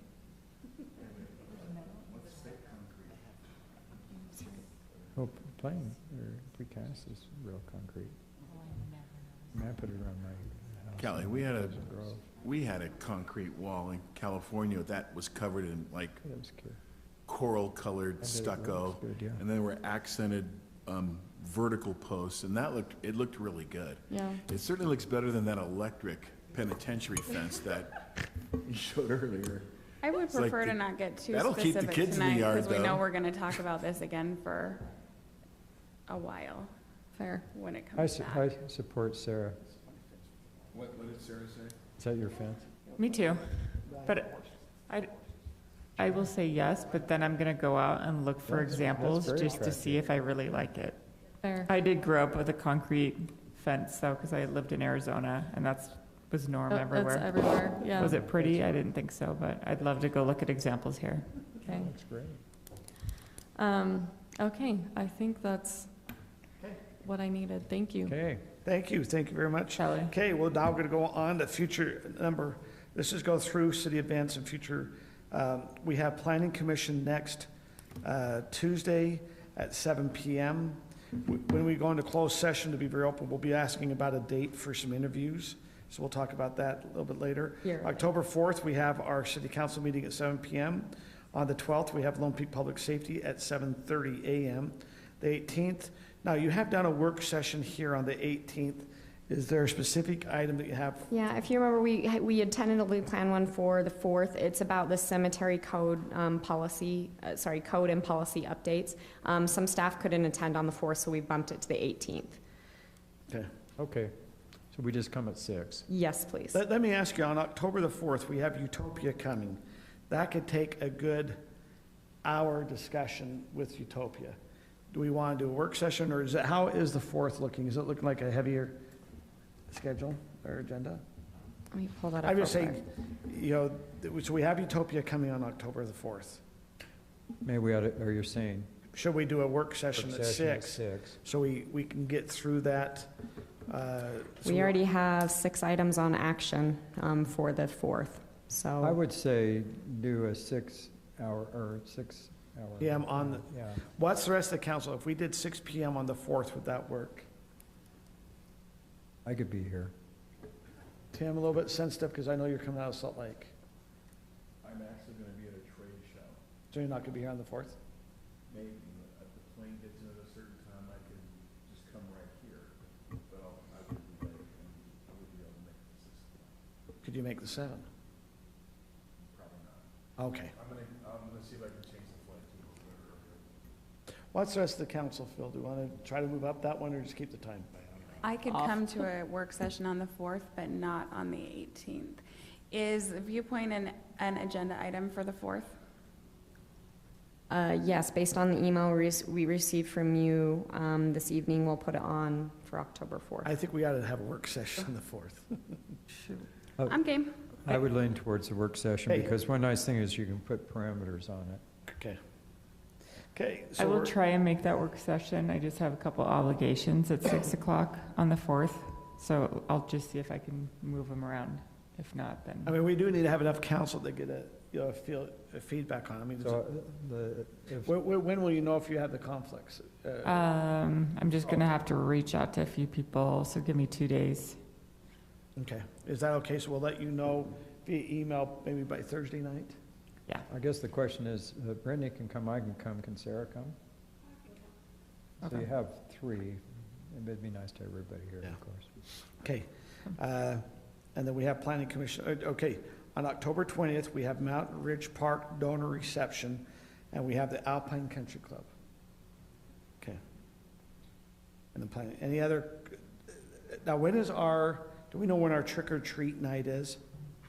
City trick or treat street?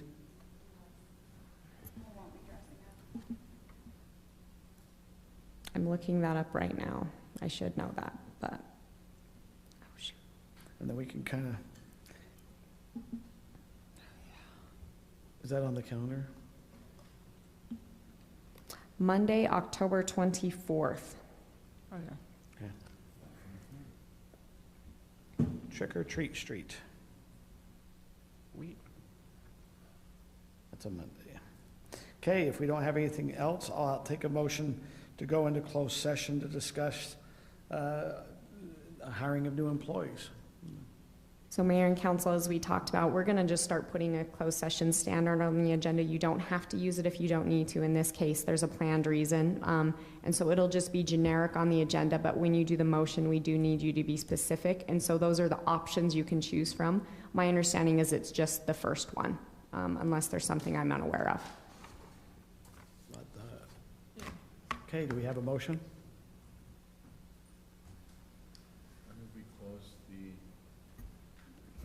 I move the city council recess to convene in a closed session to discuss hiring issues. Well, the character and professional. For the following reasons: the character, professional competence, or physical or mental health of an individual, pending, pardon me? Okay. Okay. I'll second it. Motion by Tim, second by Scott. I think we need a roll call to go. Do we have a screen, or? I think we need a roll call to go to closed session, correct? Just voice vote on this one, please. Aye. Okay, we'll start with you, Kim. Yes. Tim, Yes. Sarah, Yes. Brittany. Yes. Scott. Yes. We are now in closed session. Thank you.